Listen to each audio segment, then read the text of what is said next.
This is the Cool FAB-Racing British Mini Bikes Championship.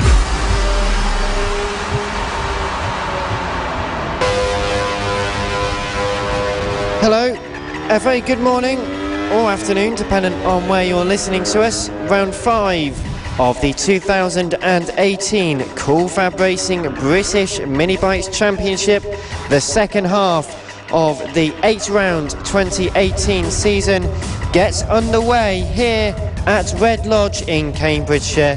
Live coverage as ever throughout the 2018 championship, live on the Cool FAB-Racing website and on motorsport.radio. Thank you very much for tuning in and listening. I'm Dan Marr. Alongside me as ever is Kiko Giles for today's action, which will be starting very shortly with the first race for the AC40 Pros. They will be followed by the Senior Mini Motos.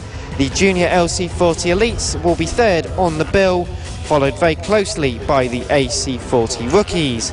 The Pit Bike 140 and Moto Team Race 2 will be after them, with the Mini GP50s, Extreme 200s, the Mini F1 Sidecars and the Mini GP70s, taking us up to the lunch break at around about 1 o'clock, subject to any slight delays, and then after lunch coming back at 2 o'clock live on Facebook, on social media, wherever you'd like to tune in, live once again at 5 to 2, and we start it all again at 2 o'clock for the third and final set of races for the weekend already, and that will be around 2 o'clock. Hopefully runs all very smoothly today. The conditions though have been very variable over the course of the last 2 and a bit days. We had Furnace Friday, the 37 degrees in Cambridgeshire. Then we had quite a heavy thunderstorm on Friday evening. Yesterday, Saturday, quite dry, very warm but not too hot, brisk wind, and now a almost flooded circuit. Very wet out there, which is going to be very tricky for all of our competitors over today's 2's races. Kiko Giles though, the weather's not really put off our racing, and certainly was a frantic day of racing. If you missed that, then you can go and catch up again on motorsport.radio. You can indeed. Motorsport.radio is the place. Good morning everyone listening online and trackside. Soaking wet Sunday, I think we'll have to go with this one, that is for sure. Yesterday's action though, we had the second closest finish to a Cool FAB-Racing race ever in the AC40 Pros. Mason Foster beating Johnny Garnis by 2 thousandths of a second. Will we get the closest ever Cool Fab finish today? We'll have to wait and see. This rain obviously thrown a massive curveball the way of the competitors. It's not the ideal conditions at all. It's a lot cooler for them, but yeah, flooding circuits might be a bit of speedboat racing later on, Dan. Well, the Mini F1 sidecars certainly bouncing around on the curbs during the first 2 days of practice and racing. They've just come in from their warm-up. Only 2 of them, Adrian Ems and Simon Ibbotson, decided to venture out. Probably sat warming up in their caravans or whatever they've pitched up this weekend. But it will change the order somewhat in the course of the championships. Rain always does throw, as you mentioned, the curveball in to really change some of the rates, but we had some fantastic scraps over the course of yesterday, including that brilliant race in the GP70s for 6th place. The likes of Finn Smart, Saffron Motley all getting up there for 6th and 7th place. That could become even closer now with the rain. Casey O'Gorman, very successful in that category so far, however, could be thrown on its head today. The Mini GP70s race, we had some timing news yesterday come in. There was a 3-second jump start penalty applied for Finn Smart. He dropped down to 9th, so Saffron Watley, having come through from 8th place yesterday, did get that hard-fought 6th that arguably she deserved. Casey Gormano waltzing off with another win in that class, his 13th win from the 13th race. Will he be able to master the tricky wet conditions today? Well, we will find out in due course, I'm sure. Evan Belford was second yesterday ahead of Bailey Stewart Campbell, so those 3, O'Gorman, Belford and Stewart Campbell, making up the podium as they have done on so many occasions this year already. Owen Mellor was 4th, Rossi Banham completing the top 5, as we've just said. Saffron Watley was 6th, Callum Beach, podium finisher this year, was 7th. Sean Abel, another podium finisher this year, was 8th. Finn Smart dropped to 9th with that jump start and Holly Harris completed the top 10. Jack Kirsch was 11th. There was a DNF for James Rose and Elliot Crosby, but that's the Mini GP70s. They're out on track right now trying to get a feel for these really tricky conditions. Go offline just slightly, especially into the infield hairpin. There's a massive pool of water. You don't want to be really getting into bother there. You might have to get your armbands out. It's a very tricky circuit, the 1.2 kilometre Red Lodge circuit. You start out with two left-handers, the very quick entry into turn number 1. You'll definitely have to go onto the brakes on today's racing, which then very quickly becomes turn 2, much tighter, a left-handed hairpin, which is also a chicane, as you have to move over right to turn number 3 very quickly. A great overtaking opportunity used by many of our riders in yesterday's racing. A short blast will take you into turn 4, a 90-degree left-hander, and the extremely tight turn number 5. It tightens at the apex, but a very wide run. You can take multiple lines through the right-handed hairpin. Turn 6 follows almost immediately. That's completely more or less flat, and then onto the back straight, a sharp left. Not quite an overtaking opportunity, but you've got to line yourself up for a long run down towards two left-handers. A very fast left-hander followed then quickly by a left-handed hairpin. That's then followed by a right-handed hairpin, where the transition from left to right has thrown a few of our riders, taken them by surprise when a rider goes up the inside, gets a much better run and gets to position. Another quick blast down towards the final couple of corners, a right-hander which is turning right, a bit like Brands Hatch, where you're always turning the bike but you're still completely flat out. Then into the left-hander at turn 10, another very tight one. Two very aggressive curbs you want to avoid in order to stay onto the circuit, and some pooling already building up at that corner. A few of our riders taking different lines to there, a tighter one or a wider one to get the best exit, and over the line in just over 47 seconds in the dry. At the moment you'd be lucky to get underneath the minute mark. A few of them giving it a good go at the moment. The Mini GP70s will be out at 12:55 this afternoon, by which time they will hope the circuit will have dried up somewhat. The 80/40 Pros will definitely be enjoying the conditions later on this morning, just a few moments when they get their race out for the first race of the day. We do have a red flag situation at the moment. There's a rider down at turn 7. Bring you more news when we get that, but these are the kind of conditions that can catch anybody out. Got to be very, very careful of where all those puddles are. Stay off the paintwork, for goodness sake. Don't start wandering off onto the paint. It is a number one cause for a crash, really. But hopefully everyone is okay. The times at the moment, Owen Mellor was top 1 minute 1.828, so that's a rough benchmark at the moment to see where we're at. We want to see the track dry out, but I'm afraid to say it is still raining, and quite heavily as well. Doesn't look like we're going to get much dry running today. You are listening, of course, to motorsport.radio here. Get in touch with us on Facebook, Motorsport Radio. We're streaming live there, or on the Cool Fab Racing page. Get in touch there, let us know your comments and join the conversation. On Twitter, at MSport Radio, give us a follow, retweet to all the followers that you have, all your sponsors. Make sure that all the coverage gets shared out. It's all live today, exclusive on motorsport.radio. We will be putting this all on YouTube as well. Motorsport Media is the account you need for that. So that's all your social media stuff. Tweet us where you're at as well. If you're trackside, send us a photo, let us know where you're at. Come and join us up here if you want your kid or a sponsor to come and have an interview with us whilst we're on air, and we've got some time to kill before we get underway proper. And like we say, it is scheduled for 10:30. We are running late by 7 minutes so far, so we will bring you that updated schedule when we get it.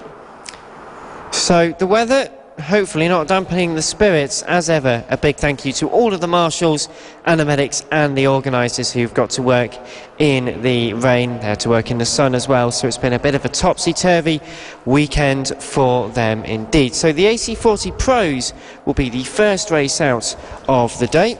We'll actually, whilst we've got just a few moments where we aren't overly excited due to the exciting racing we have on circuit, let's talk a bit about the championship so far. It has been the Johnny Garness and Mason Foster show.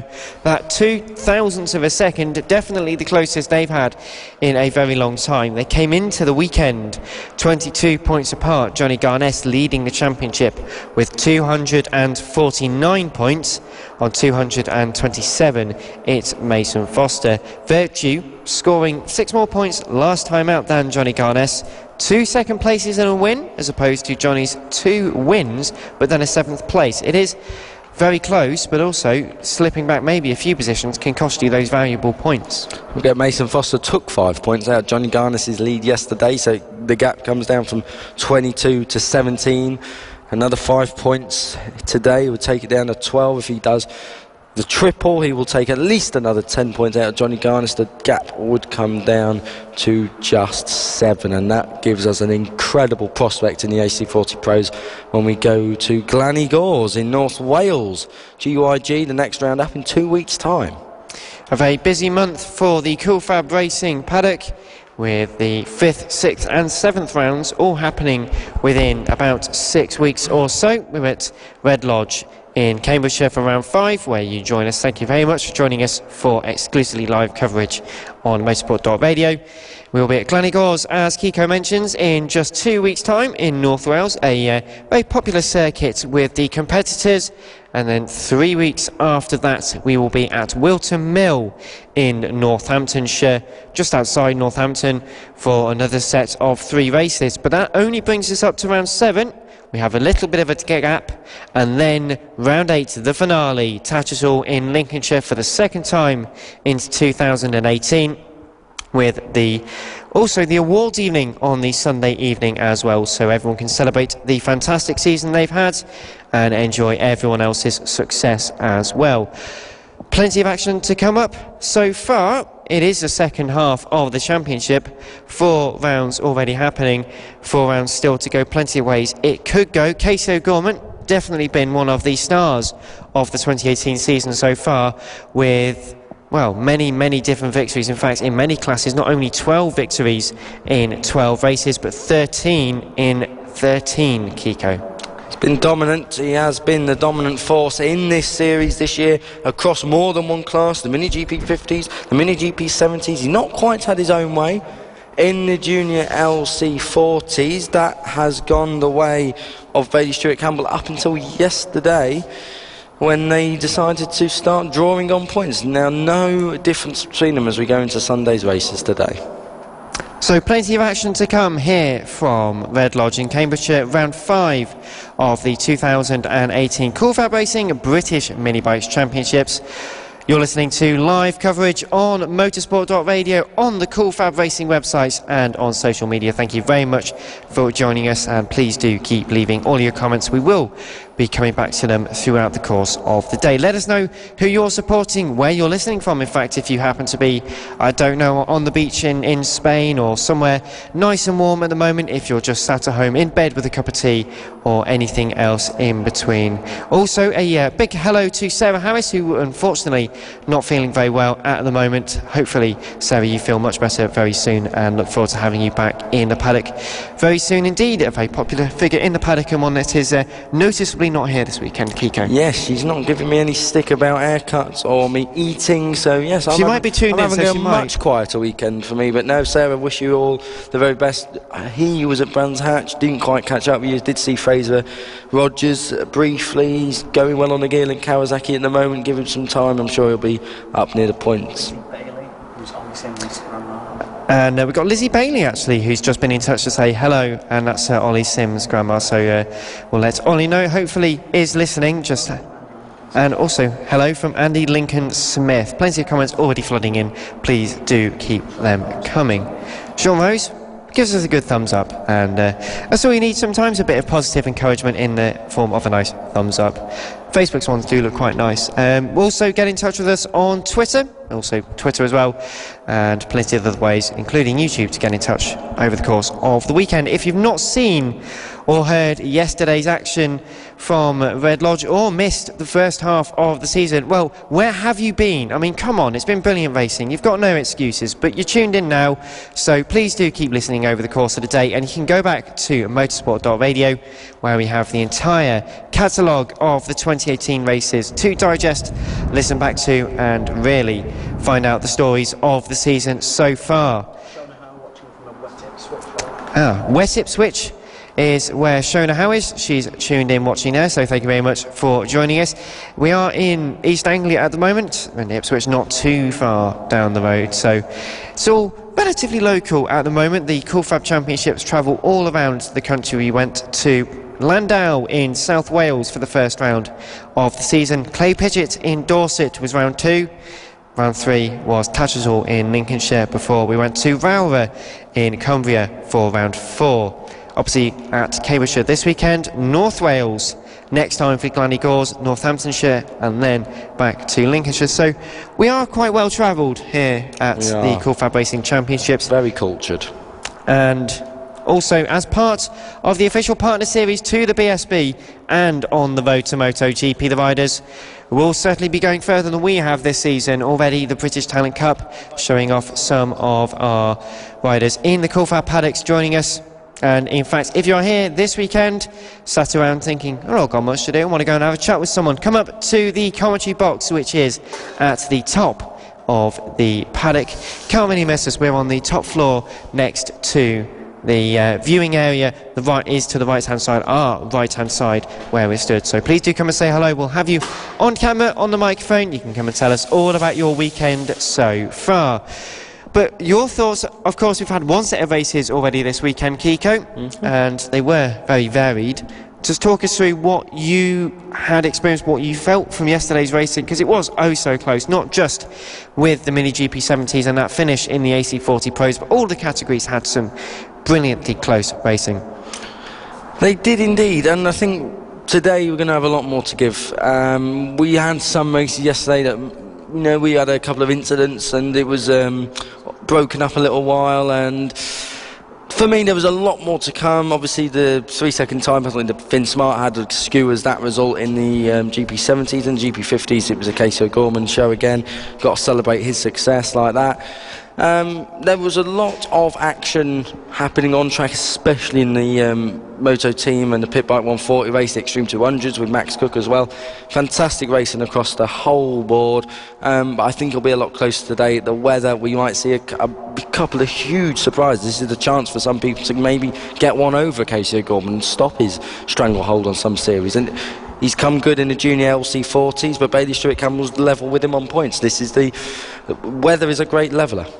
The weather certainly is a great leveller. It is certainly also a great cooler. 37 degrees was the temperature on Friday. Many of the riders getting very warm in their full leathers and helmet, which is quite difficult at the best of times. When you're in such hot temperatures, it becomes even more of a challenge.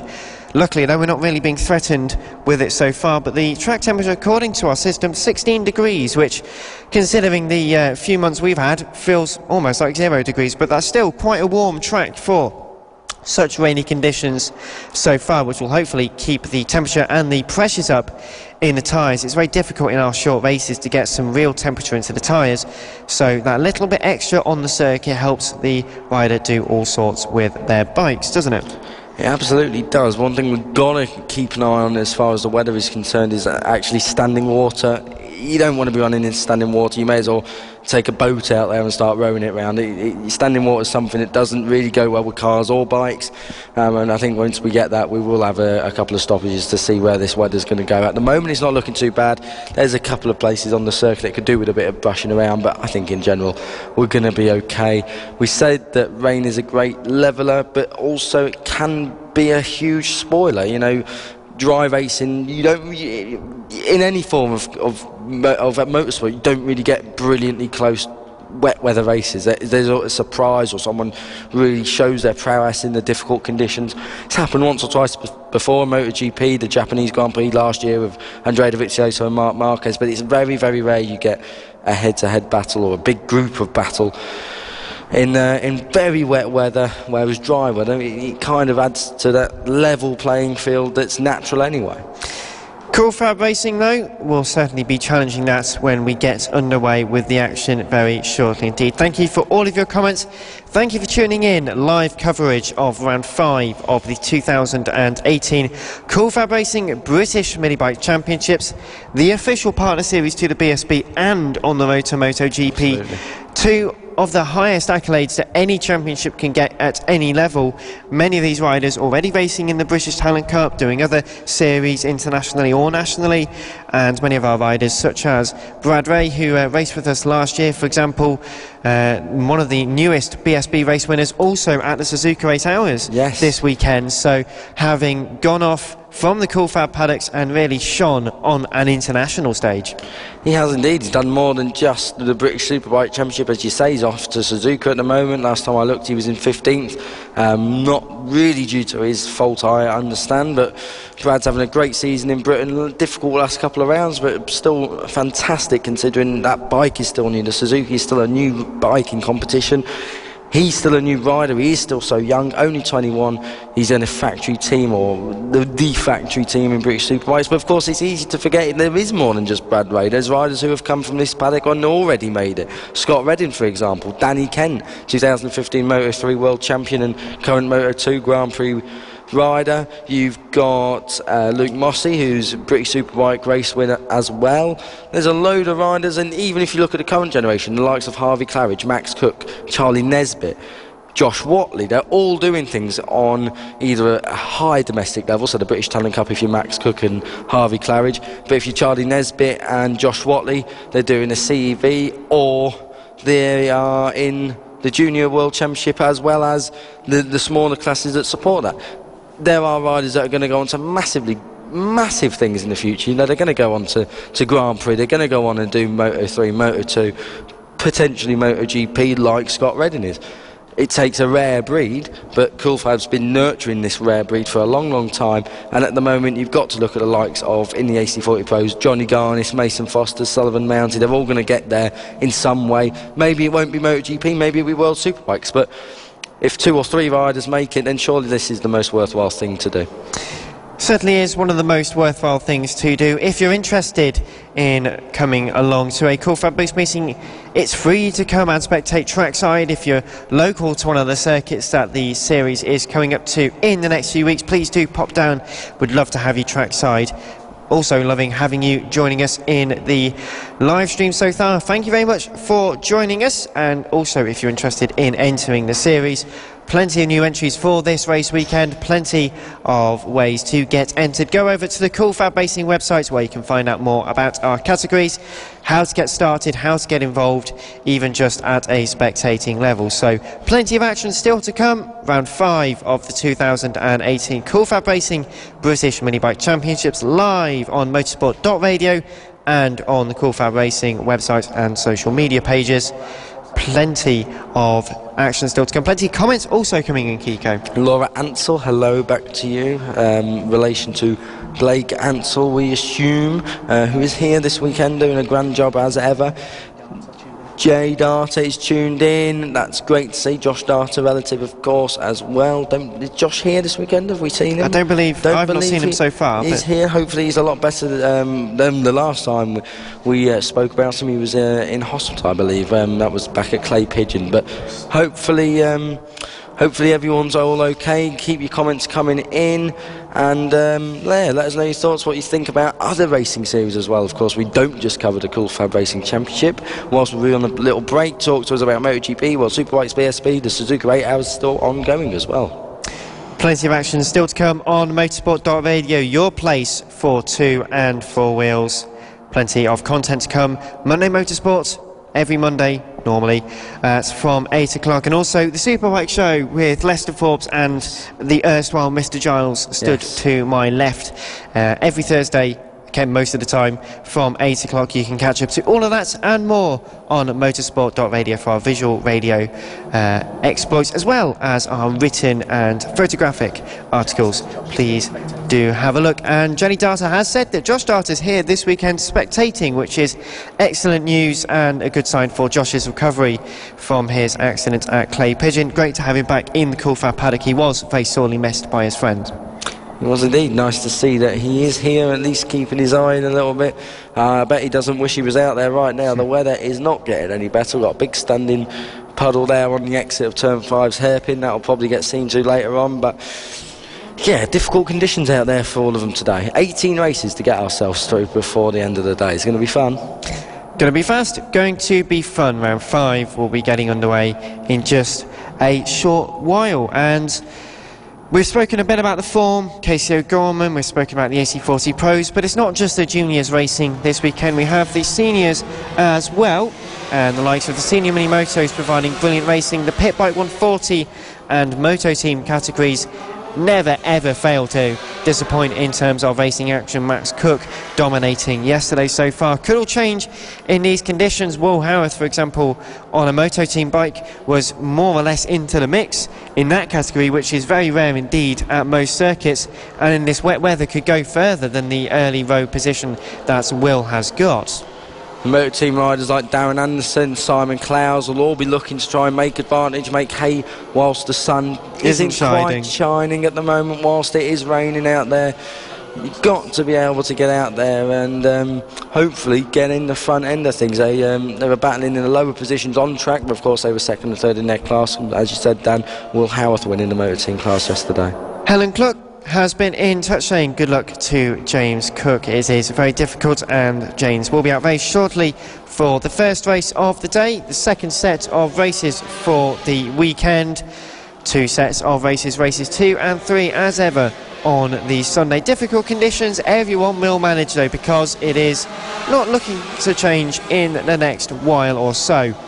Hopefully though some of the standing water does start to dissipate. Some parts of the circuit are looking a little drier than others, courtesy of the quite warm ambient temperatures outside. It's just the wind cooling everyone down, and that adds another dimension into the mix, because the wind and bike ride as well, they do struggle from time to time when it has quite high speed winds, as well as these cold conditions. That just adds another thing that these young riders and slightly older riders have got to really contend with. Lots of different challenges, but you are going to encounter these conditions in your racing career. The British Talent Cup winner at Donington Park early on this year, for example, freezing cold conditions, so that really is a way of learning that. It was very cold at Donington Park early this year. I was stood in a garage with a Super Stock 1000 team, and I tell you what, I've never ever stood in front of a heater for so long. It has been very, very cold at some rounds this year, but then again, having said that, we've had a load of sun in the last couple of rounds, up in sunny Cumbria as well, at Rowra, and the round before in Lincolnshire and Tattershall. You know, we've had our fair share of good and bad weather. Unfortunately, we've got rain today. Doesn't look like it's going to go. Meant to be raining all day, and it is raining quite hard as well. But yeah, the British Talent Cup round at Donington Park, I almost froze. I actually went in a freezer to warm up after the event. That's how cold it was. Very topical, well done Kiko. Absolutely. You're here now, we managed to defrost you sufficiently, so not missing anything. In case you've just tuned in, thank you very much for joining us. Round 5 of the 2018 Cool FAB-Racing British Mini Bike Championships. Slightly damp conditions, we're still in warm-up for the Mini GP70s, just getting ready for the first race of the day, which will be the second AC40 Pro race of the weekend, and then we will have the Senior Mini Motos out following them, joined then by the Junior LC40 Elites and the AC40 Rookies. The Pit Bike 140 and Moto teams will be the 5th race of the morning, with the Mini GP50s, the Extreme 200s, then the Mini F1 sidecars, and finally the Mini GP70s following them out to bring us towards the lunch break. And then at around 2 o'clock we'll be live back online on motorsport.radio, on the Cool FAB-Racing website and on social media from 5 to 2 this afternoon, when we do it all again for the final time this weekend. bringing us to a close to the event, which feels it's gone very long but also very quick racing. The racing has been fast, frantic, close. Any other adjectives, Kiko Giles? No. Not from me. Wow. No. Apart from yesterday, as you said, the racing seemed to go quick. We was way ahead of schedule. Unfortunately, I don't think that's going to be the same today. We are running just a slight bit behind, but all in all, I think it's going to be nonetheless a great day's racing. Plenty of action to come. Round 4 or round 5 of the championship. The checker flag being waved at the end of the warm-up sessions. Out next will be the AC40 pros, Johnny Garness and Mason Foster. 0.02 of a second over the line yesterday after 8 laps of stellar racing. Will it be the same again? We shall wait and see. Not too long until we get underway for that second race of the weekend. First race of the day, of course, as well. The AC40 bikes as well, because they're air-cooled, will certainly have maybe a little bit more speed in them now because of the cooler conditions. The air-cooled bikes can certainly enjoy a better operating window for the cooler conditions. Yeah, but the liquid-cooled bikes might be okay as well, because that water out there will be cold. And it will be colder because there's more water. Think outside the box, that's my phrase.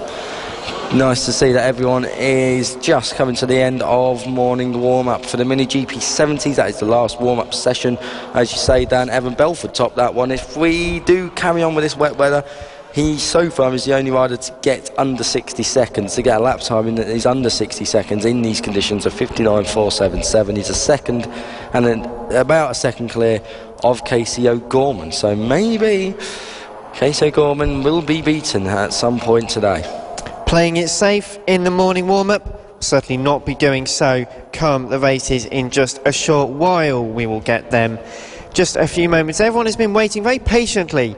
Yesterday's action was very impatient at times. Riders going left, riders going right, throwing it up the inside, all the outside, every which way to try and make the positions in conditions like this.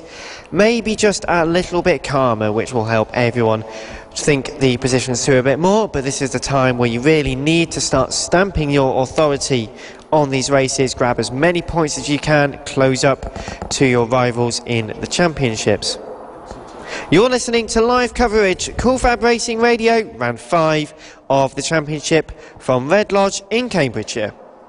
This is Cool Fab Racing.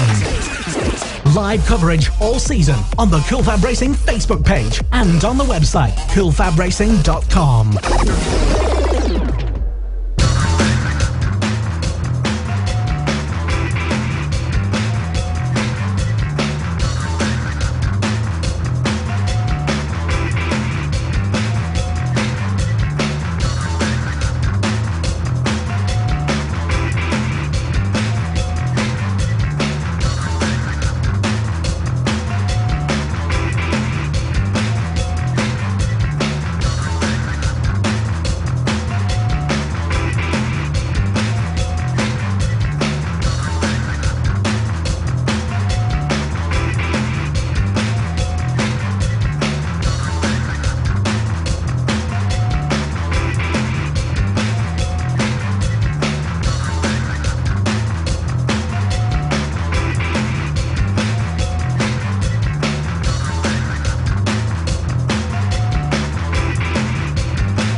Fab Racing British Mini Bikes Championship, the official partner series to the BSB. Hello, good morning, welcome to a very wet day 3 for round 5 of the 2018 Cool Fab Racing British Mini Bikes Championship. Thank you very much for joining us on motorsport.radio, on the Cool Fab Racing websites and on social media. 18 hectic races to get through this morning and this afternoon, and I'm Dan Marr, alongside me Kiko Giles as ever to bring you through all of the action for the 2018 season and from day 2 of the, well, day 3 even of the 2018 round 5. It's going to be hectic, it's going to be quick. So far the AC40 pros head out onto the circuit for their first race of the day. Yesterday, Johnny Garnett and Mason Foster, they were 22 points separated in the championship. They were 2,000ths going over the line yesterday. It was a run to the line, very close. Are we expecting to have more of the same here today? The wet conditions may change that, but that doesn't stop these young guys and girls out there and their pace and the way they want to race. Sullivan Mounsey might well be a bit of a spoiler this afternoon, this morning, because of, you know, rain is a great leveller. Sullivan's going to be looking for that first win of the year if he can manage to do so, as well as other riders. Let's take you through the grid then as they go round on their formation lap. Mason Foster on that pole position, his 4th of the season. Johnny Garnett will be looking to take revenge from that. He goes from number 2 on the grid. Emmanuel Brinton heads up row 2. Troy Jeffrey completes it as 3rd and 4th. Clayton Edmonds 5th, Luca Hopkins 6th, Taylor Stewart Campbell in 7th, and Sullivan Mounsey came through from 8th to 4th yesterday, so don't rule him out. Anyone inside the top 10 could get the podium. Ethan Sparks and Ben Joliffe complete that top 10. Harrison McKay in 11th, Ronnie Harris in 12th, Orlando Phillips 13th, and Jamie Woodcock on that 7th row. Keaton Payne and Greg Marshall 15th and 16th, and Jada Howe just at the back of the field, but by no means discounted from any good racing at all. Can't wait for this one to get underway. Getting underway in just a few moments' time. The riders had 2 sighting laps to get acclimatised with the wet conditions, which they didn't have in the warm-up this morning. They've got a few of those rain protectors over their leathers just to try and keep themselves as dry as possible. Some of them, though, not having gone out in those, so some want to be a bit warmer, some don't mind the cold on their suits. But the marshals moving away from the grid now, moments away from the race starts. Red lights coming on in just a second. Race 2 Sunday gets underway now as the red lights go out. It's a decent start by the front row of the grid, up towards turn number 1 for the first time out of 8. They are line astern, and so far it's still the case of Mason Foster and Johnny Garnett fighting side by side. The Dayglow Green, though, into the lead, heading through turns 4 and 5 for the first time. Mason Foster getting stuck in. Luca Hopkins had a good start, he's into 4th, and Sullivan Mounsey, we said watch out for him, he's gone up to 5th place, make that 4th. He's just got around the outside at turn 7 of Luca Hopkins, so Sullivan Mounsey making up all the time indeed, but Mason Foster is the race leader so far. Johnny Garnett in 2nd place. Johnny Garnett fighting hard. 3rd place, though, being battled for with 2nd place so far. It was almost side by side. It still is side by side for the race lead, coming into turns 10 and 11 for the first time through the left-hander and up towards the line. It is the number 88. That is Mason Foster leading over the line for the first time from Johnny Garnett, just under 4/10 of a second the gap. Troy Jeffrey in 3rd place. 4th for Sullivan Mounsey, with Luca Hopkins and Orlando Phillips the top 6 over the first lap.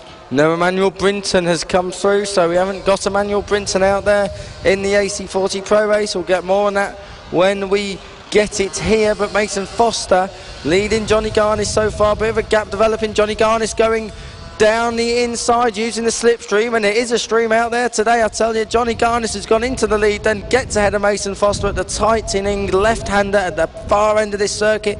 The front four have all bunched up.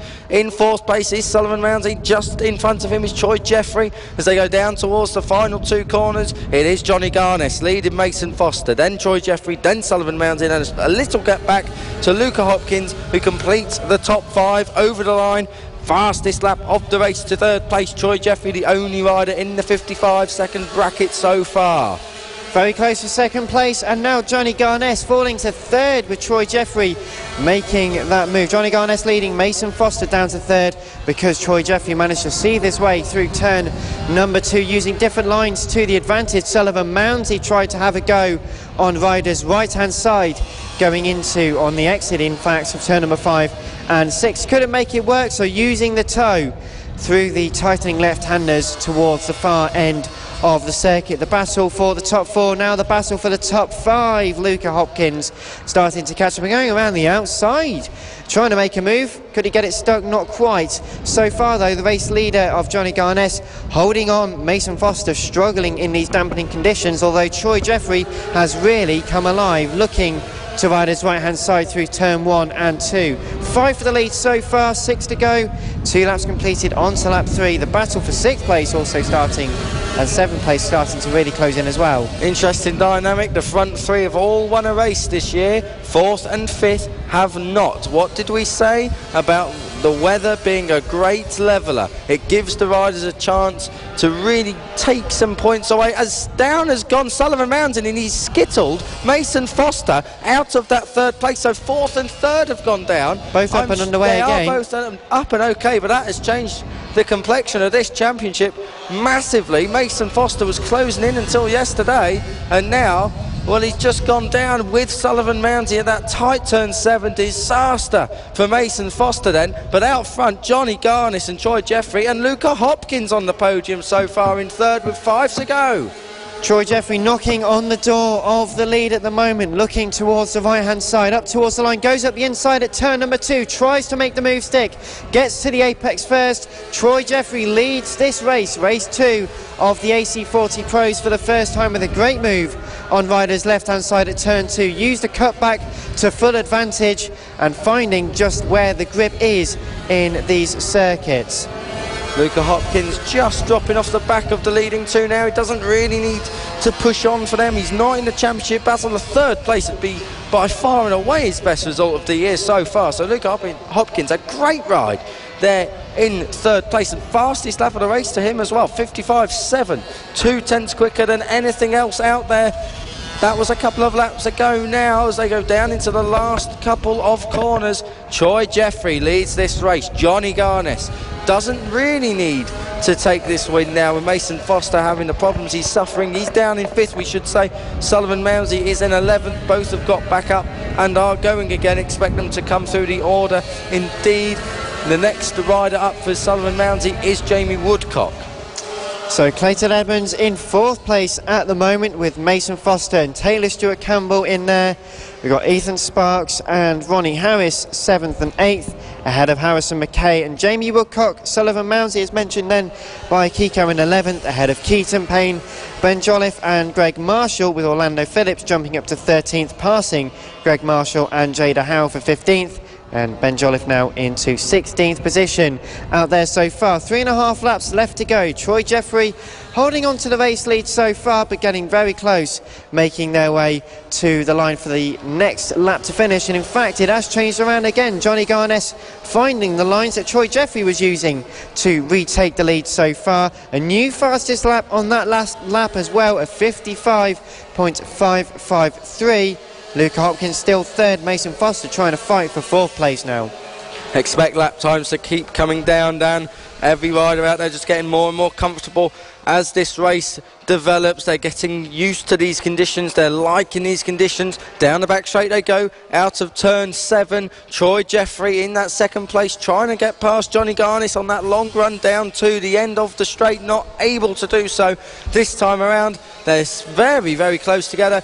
Troy Jeffrey has a look at the hairpin that leads them down the second back straight, if you would, down to the last couple of corners, but wasn't able to make use of it. It is still Johnny Garnis leading this race. Troy Jeffrey closing all the time in second. Looks like he's got a good run down the straight. Isn't going to be able to do anything from that far back.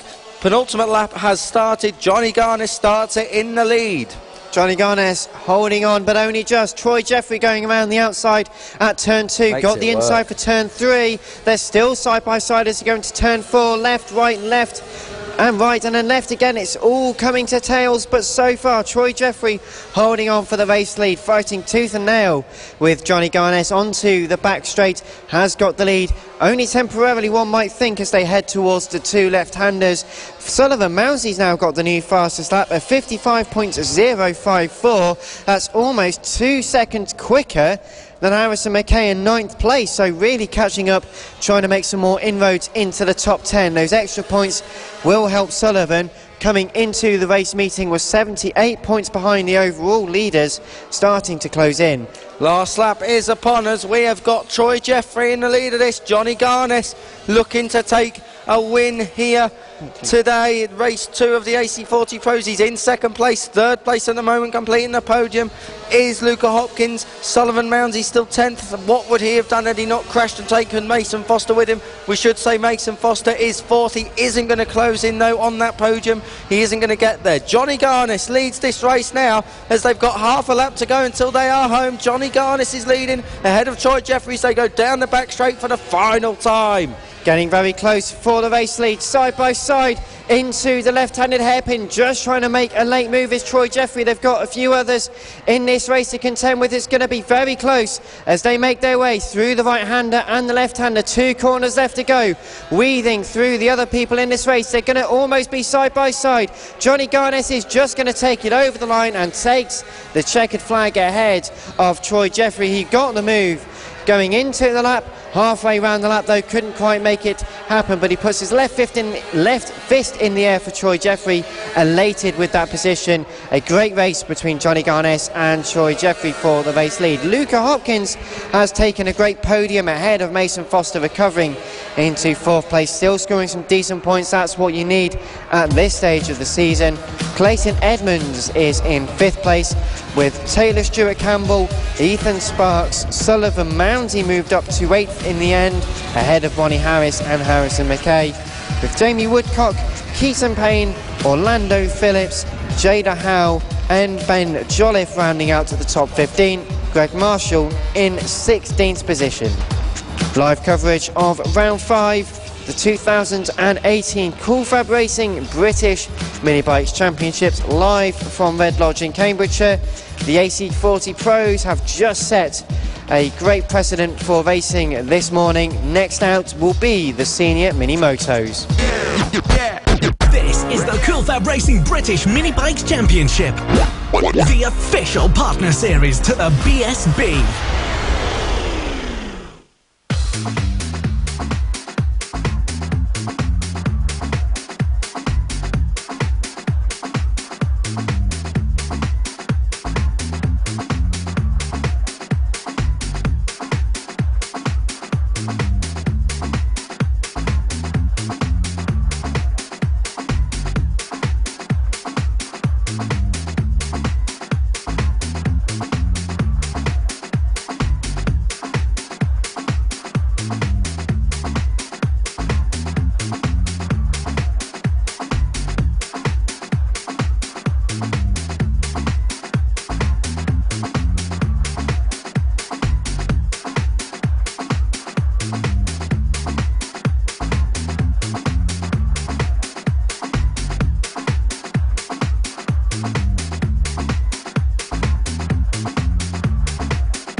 After that first race of the day from the AC40 Pros, they will be back out at around 2 o'clock this afternoon for their third and final race of the weekend. The senior mini motos get underway and onto their formation laps. Already though, drama as one rider just being caught out by the slippery conditions. That's why they're getting 2 formation laps to reacclimatise themselves to the positions. However, it's Kiko Giles with the grid for race 2 of the senior mini motos of the weekend. On pole position once more, Richard Holmes-Williams heads up yesterday's race winner, Will Howarth. Those two had a great battle right through until Richard Holmes-Williams decided to crash. Will Howarth taking the win yesterday. Series leader Ryan Grant is third, ahead of Justin Bainbridge. Mark Payne is fifth, Josh Birkin sixth. Expect those two riders to come through from there. Chris Yeoman, Simon Huntingford and Ross Michael round out row 4 and the start of row 5. Only 9 entrants here at the moment. Paul Nichols, although we are seeing, has come through on our timing system, so he may have just been a Sunday entrant. But loads of good racing to come from this race. Richard Holmes-Williams will be looking to take that win from pole position, I'm sure of that. Will Howard looking to double up from yesterday. Will Howard had a great race yesterday, started to close in on Richard Holmes-Williams in the championship. Ryan Grant, though, the number 16, leads the series with 217 points, 40 points ahead of Richard Holmes-Williams coming into this weekend. Will Howarth is third, just 15 points behind Richard Holmes-Williams, so 55 points behind the overall leader, with Mark Payne and Marco Pandolfo 4th and 5th. Unfortunately, no Marco this weekend, which is a shame. Marco's results were starting to pick up, and hopefully see Marco out at the next race meeting at Glannygores in just 2 weekends' time. Everyone just starting to make their way onto the grid, and a few riders just making sure their bikes still picking up in these rather damp conditions. It is oh so difficult to get them running smoothly in much cooler conditions than they're used to, Kiko. It is. They've got to be careful about all that water lying around on the circuit. Just wait for the last 2 stragglers to come around and complete the grid. Just to run through a few statistics for you. Podiums in this class, senior mini motos.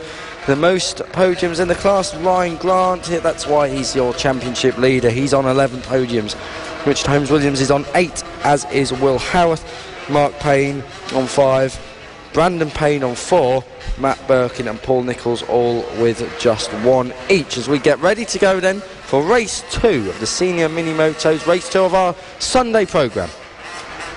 The weather conditions might be dampening the spirit, but it's not dampening the racing. We're getting underway. A bit of forward leaning from Richard Holmes-Williams, pulled away a bit quicker than everyone else, but might be looked at from race control as our 10 entrants make their way down towards turns 2 and 3 for the first time out of 8. Weaving left and then weaving right immediately, as we've got a faller who just low sides, gets back underway. No problem there, just a bit of grip. Also someone else doing the same on the exit of turn number 3, also back on and underway. So far, Richard Holmes-Williams, touch wood, has managed to retain the lead, going past the oak tree and down towards the 2 left-handers for the first time. I believe the first crusher may have been our series leader, Dan. Ryan Grant has gone down. He is back up and okay.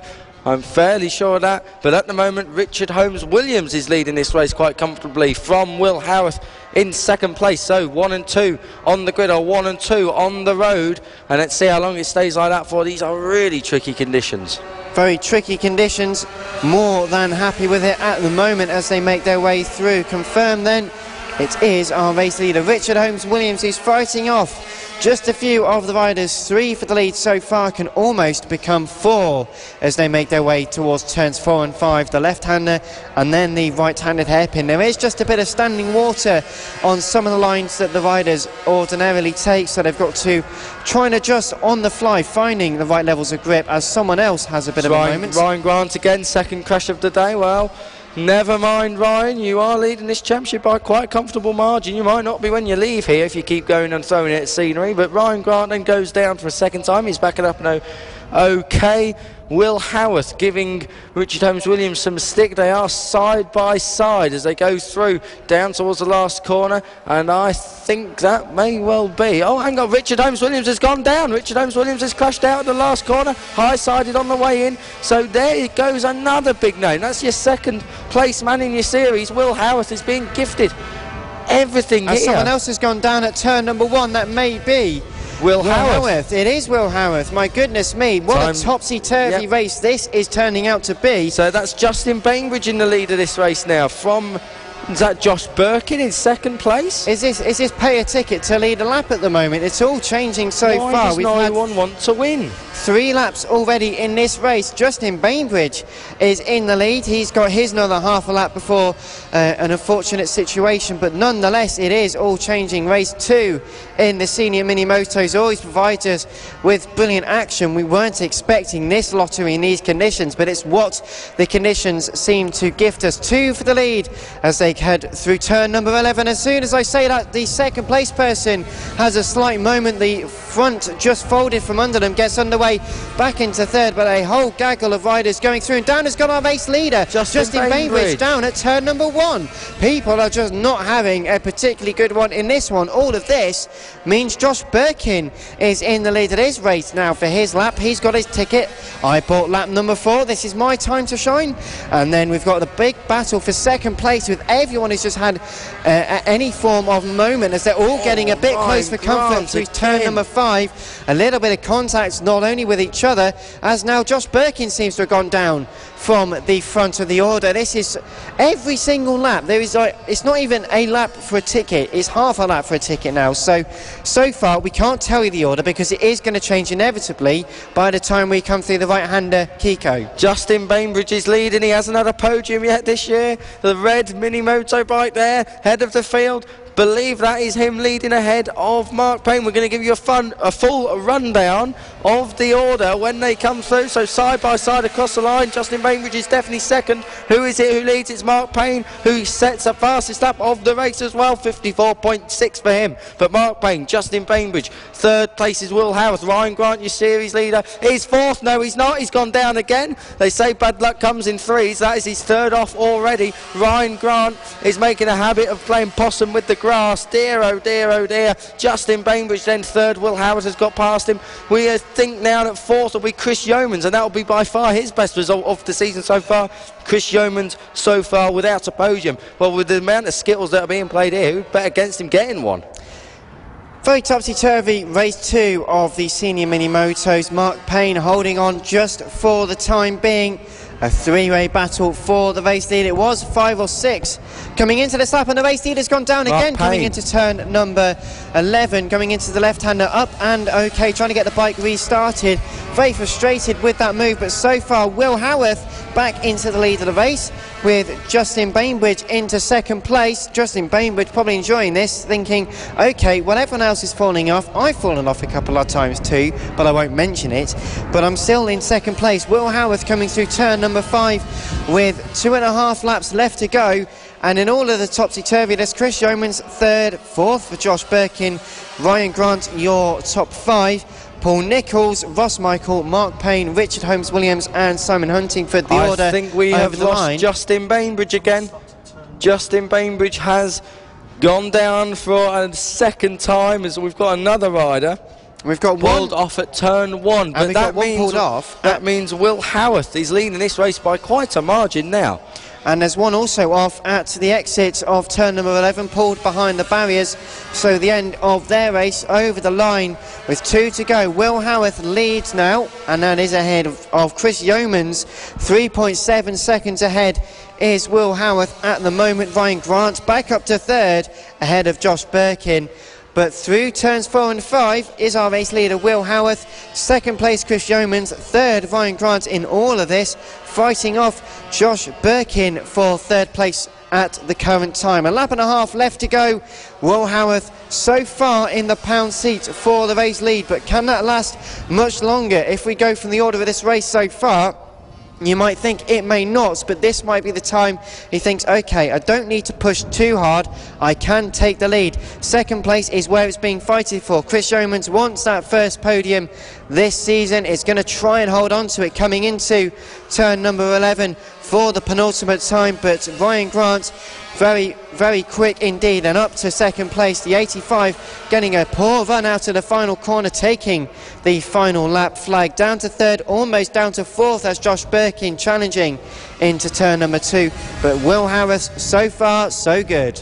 Will Howarth is leading this race so far with half a lap to go. Don't want to curse him. He should hopefully stay on because he is riding very well. He's only had one accident, which, believe me, if you've only had one crash in this race, you're not doing bad. We've got someone down at the hairpin, rider back up and going again. Not sure who that was, but back with your race leader.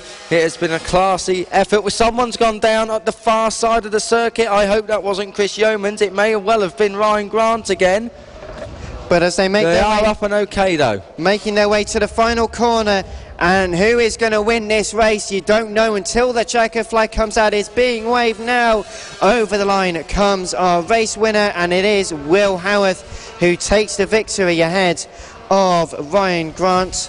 In fact, Josh Birkin has come home in second place, Ryan Grant in third. Fourth will be Chris Yeomans, fought all the way to the end, oh so close to getting the podium that he really, really wanted. Justin Bainbridge in fifth place. Sixth will be Ross Michael, due to come home in just a few moments' time, with Richard Holmes-Williams due to come home in 7, but it's still being forced out as they make their way down towards the final 2 corners into turn number 11. The left-hander, you're not quite certain, going to get a good run is Richard Holmes-Williams, but 79 of Ross Michael holds on for 6th place. Richard Holmes-Williams in 7th. Paul Nichols due to come home in 8th place, but coming back into the pits is everyone else, with Mark Payne and Simon Huntingford all not finishing more than 5 laps. A very topsy-turvy affair, and for most of the race no one actually wanted to win it, but somehow the 96 of Will Howarth hung on, took the victory ahead of Josh Birkin and Ryan Grant. Chris Yeomans in 4th place really felt he wanted a 3rd place, and if conditions continue to be like this throughout the course of the day for their second race at 2:15 this afternoon, it may well be his time to shine in the rain. Round 5 here at Red Lodge. Ryan Grant must hold a record now for the most crashes in a race and still mounting the podium. Well, I'm sure you will find out that statistic. We'll find out about that coming at lunchtime, but more action on the way. Up next will be the Junior LC40 Elites from the Cool Fab Racing Radio, round 5 of the series, the official partner series to the BSB, and on the road to MotoGP. It is... Go, go, go! This is the Cool Fab Racing British Mini Bikes Championship.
After the Senior Mini Moto second race of the weekend, the race that nobody wanted to win, the Junior LC40 Elites head out onto circuit. They will have 2 formation laps to try and get a good feel for the conditions. 9 laps in prospect for the liquid cooled, super liquid cooled in this second race of the weekend. Kiko Giles is with the grid. Bailey Stewart Campbell leads the championship, but it isn't that way on the grid, is it? It isn't indeed. Casey O'Gorman is on pole. It's his third of the season. Bailey Stewart Campbell, 2 poles for him this year, but not this weekend. He starts second. Those two on the front row, they are also level on points at the head of the championship. Nothing between them.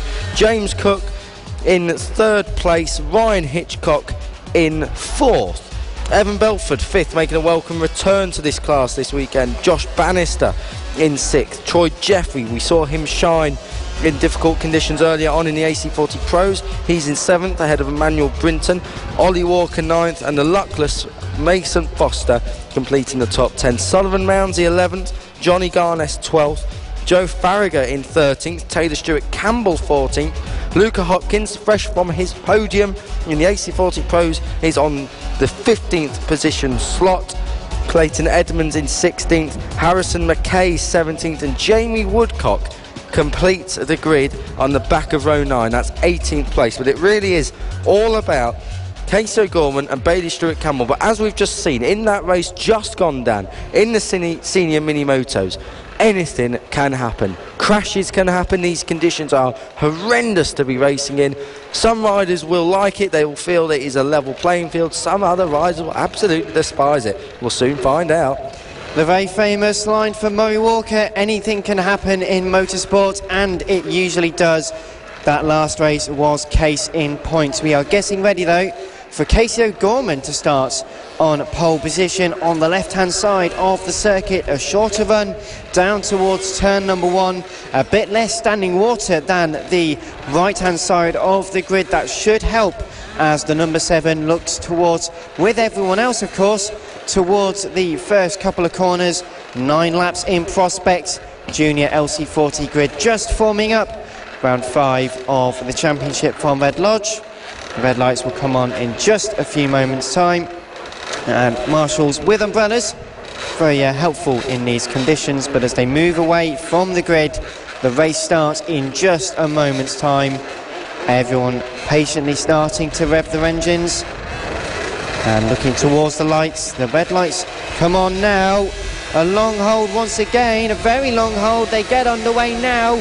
Casey O'Gorman makes a good start, but is surpassed going into the first corner for the first time. So it's down to second place, almost challenged down into third as they head through turns 2 and 3 for the first time from the right-hand side of the grid. How did I call it? Bailey Stewart Campbell leads this race, which will be critical for the championship challenge out of turns 5 and 6 onto the back straight and turn number 7 for the first time.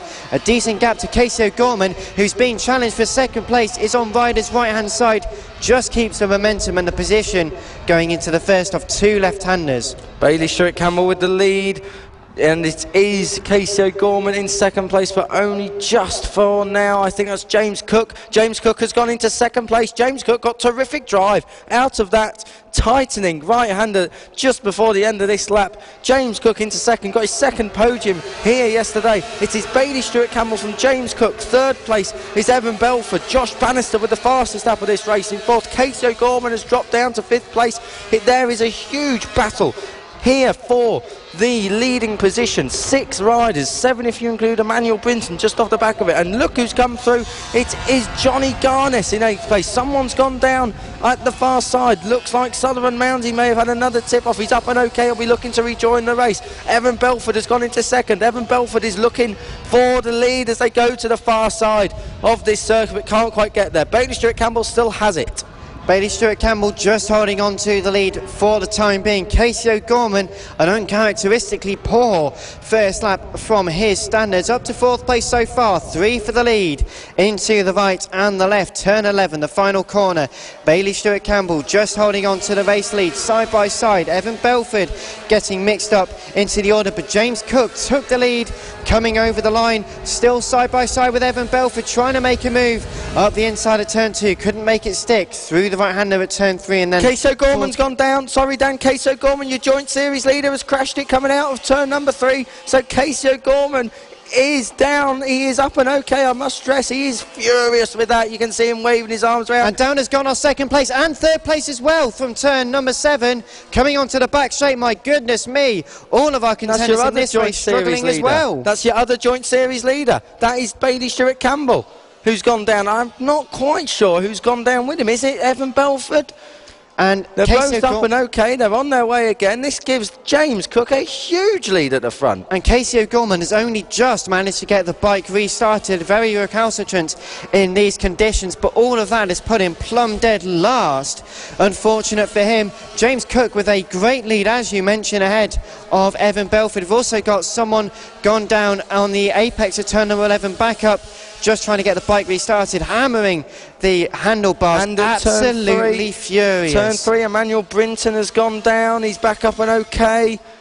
We're going to have to think of another turn. Just a moment through those corners. Everyone not happy with these conditions. It's very, very different to what we normally expect. Even when we had rain at Clandau and earlier on as well, it's been a bit of a tricky one. Nonetheless, someone else is down on the other side of the circuit. I'm not quite sure who that is. The rider is up and okay though as they go down the straight. There's a lot of people taking a tumble in this race. It's not great news at all for the series with the lead that Bailey Stewart Campbell and Casey O'Gorman had coming into this round. Emmanuel Brinton was in a prime position to take care of that. Evan Belford is leading this though. Ryan Hitchcock is second, Ollie Walker third, and Johnny Garnis is fourth. Johnny Garnis, the same Johnny Garnis that has come from 12th on the grid, is up into fourth. Unbelievable stuff. Taylor Stewart Campbell also having a good run in 7th place at the moment, ahead of Troy Jeffrey, James Cook and Luca Hopkins in the lower reaches of the top 10. Emmanuel Brinton down to 5th, with Mason Foster in 6th. The race leaders still making their way through at the moment, up towards the latter stages of this race. Great battles all around as they make their way into turn number 7. 2 were going side by side, nose to tail stuff, keeping it clean. But Evan Belford over the line to finish lap number 5. 3 to go, over 4 seconds the gap between himself and Ryan Hitchcock, 4.6 to be precise. The last lap 0.6 of a second quicker for Belford compared to Hitchcock, and Ollie Walker staying ahead of Johnny Garnes and Emmanuel Brinton for 4th and 5th. Getting close for Taylor Stewart Campbell and Troy Jeffrey in 7th and 8th. They're enjoying a battle through turns 2 and 3 now as well. Evan Belford still leading from Ryan Hitchcock. Evan Belford hasn't won a race in any class yet this year, and he's made a return to this class for this round. Well, he might be returning a few more times if he carries on like this. Great ride from Evan Belford. So far, so good with 3 to go. Ryan Hitchcock riding really well in 2nd. Ollie Walker likewise in 3rd. If you look down the order, James Cook, who was on the podium yesterday, is down in 9th. Bailey Stewart Campbell's moved up to 11th. Sullivan Mounsey, who crashed out, 13th. Casey O'Gorman, 14th. Josh Bannister is 15th. There is a whole load of names, big names strewn right the way down. And Johnny Garnes making further progress in the order, still into 4th place. Emmanuel Brinton, and Mason Foster even having some dink-dongs as well. A quick tumble for someone at turn number 11. They're up and just trying to get the bike restarted. Marshall's going over to help and being pushed back into the race. And there's also a faller at turn number 4. Up and waiting with the marshal to get the bike restarted. The crasher at the last corner was Bailey Stewart Campbell. Not having a good day so far. And he's now dropped behind Casey O'Gorman. So at the moment, Casey O'Gorman would take the lead of this championship by a point. O'Gorman is just coming up to Sullivan Mounsey there at the hairpin. O'Gorman takes that quite convincingly. I don't think Sullivan Mounsey's going to be too bothered about fighting him with that. They're just going to slow each other up if they do so. But Evan Belford is still leading from Ryan Hitchcock, Ollie Walker. Johnny Garnis lap times are not quite as quick as Ollie Walker, but they're not far off. So Ollie Walker's got a bit of pressure here, but not too much. The last lap, in fact, half a lap now for Evan Belford, who has mastered the conditions up to this point. The 52 looking for some great results, and this will hopefully inspire Evan to do even better in the Mini GP categories later on this morning and this afternoon. Still fights going lower down. Johnny Garnes fighting tooth and nail with a few other riders. Mason Foster getting stuck in with Troy Jeffrey as well up towards the final couple of corners, but Evan Belford through the final corner takes the checkered flag with aplomb, with Ryan Hitchcock just going to come over the line ahead of Ollie Walker as they come over the line now. And it will be Ryan Hitchcock in second place ahead of Ollie Walker. Johnny Garnes comes home in fourth place, a great result for Johnny, with Emmanuel Brinton in fifth. Mason Foster comes home sixth. Troy Jeffrey, though, loses it at the final corner, up and trying to get back on the bike, just pushing back into the race. Will lose out 2 or 3 positions coming over the line as Emmanuel Brinton, I think, slowing down. Someone else has gone down circuit on the exit of turn 7. Not sure who that is. Rider up and okay. Not sure if they took the flag or not. Well, the checker flag is out and is being waved, so people still receiving the checker flag. But in all of that, Evan Belford is the man who won ahead of Ryan Hitchcock and Ollie Walker. Johnny Garnes, the 57, fourth place in that race. Great result ahead of Emmanuel Brinton and Mason Foster. Luca Hopkins and Joe Farragher finished ahead of Troy Jeffrey in 9th, with Taylor Stewart Campbell in 10th place. James Cook and Casey O'Gorman recovering into 11th and 12th, with Sullivan Mounsey and Bailey Stewart Campbell 13th and 14th. 15th is Josh Bannister, whilst Jamie Woodcock in 16th place rounds out the order for the time being. So far, though, it's so good. Evan Belford in the second race, taking a win which he may not have expected, throwing up all sorts of shock results. Round 5 of the 2018 Championships, live from Red Lodge. A bit more in a moment, with the AC40 rookies about to head out onto circuit. The original and best British Championships for mini bikes. This is Cool Fab Racing.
This is the Cool Fab Racing British Mini Bikes Championship, the official partner series to the BSB. Thank you for joining us here, Cool Fab Racing round 5 from Cambridgeshire here at Red Lodge. Thanks for all your comments flooding in. Well done. Josh Birkin says Debbie Birkin. Christopher Law says Lisa gonna be doing backflips. Not sure what that's meant to mean, but I'm sure, Lisa, if you're here, you'll understand. Andy Lincoln Smith says hello Matt Donovan, and Matt Donovan says hello Andy.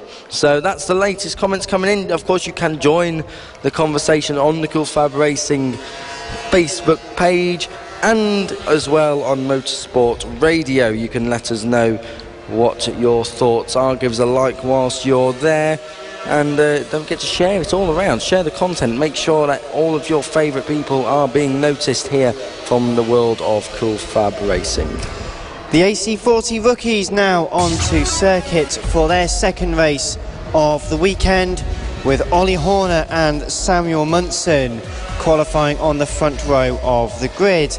Ruben Bray and Henry McCartney will line up on row 2. with Finn and Werity and Ollie Sims on row 3. Archie Gibbs and Blake Wilson make up 7th and 8th, whilst Warwick Brady and Charlie Huntingford round out the top 10. Max Werity will line up next, ahead of Jacob Stevenson, Elliot Jones, William Harris, with a new clutch of riders including Felix Dorlin in 15th, ahead of Luke Fitchett, with Marco Holt, Luke Hutchinson, Charlie Cunningham and Izzy Carter rounding out the top 20. Now, a few riders using both warm-up laps to rediscover the slightly damp conditions, with the marshals just sweeping away a couple of the larger puddles to help some of the riders out there. Very tricky conditions, as we've heard already from multiple different categories. The AC40 Rookies race really did hot up, not only for the win but the championship yesterday, and more of the same is to be expected as we get ready for the race start.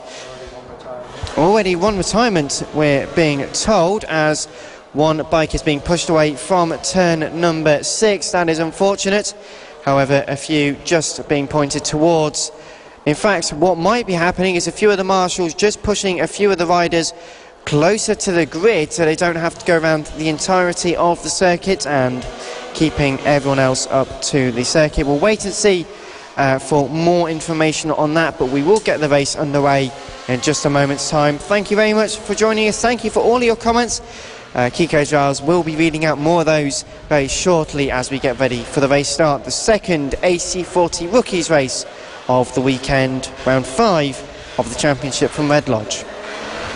And everyone else just getting into line. Everyone been waiting on the grid just a little bit longer than maybe they were expecting, lining up at the back of the field. Unfortunately, there is one retirement. Can't quite see which number that is, but we will bring you more information on that when we get it. The marshals, though, moving away from the grid.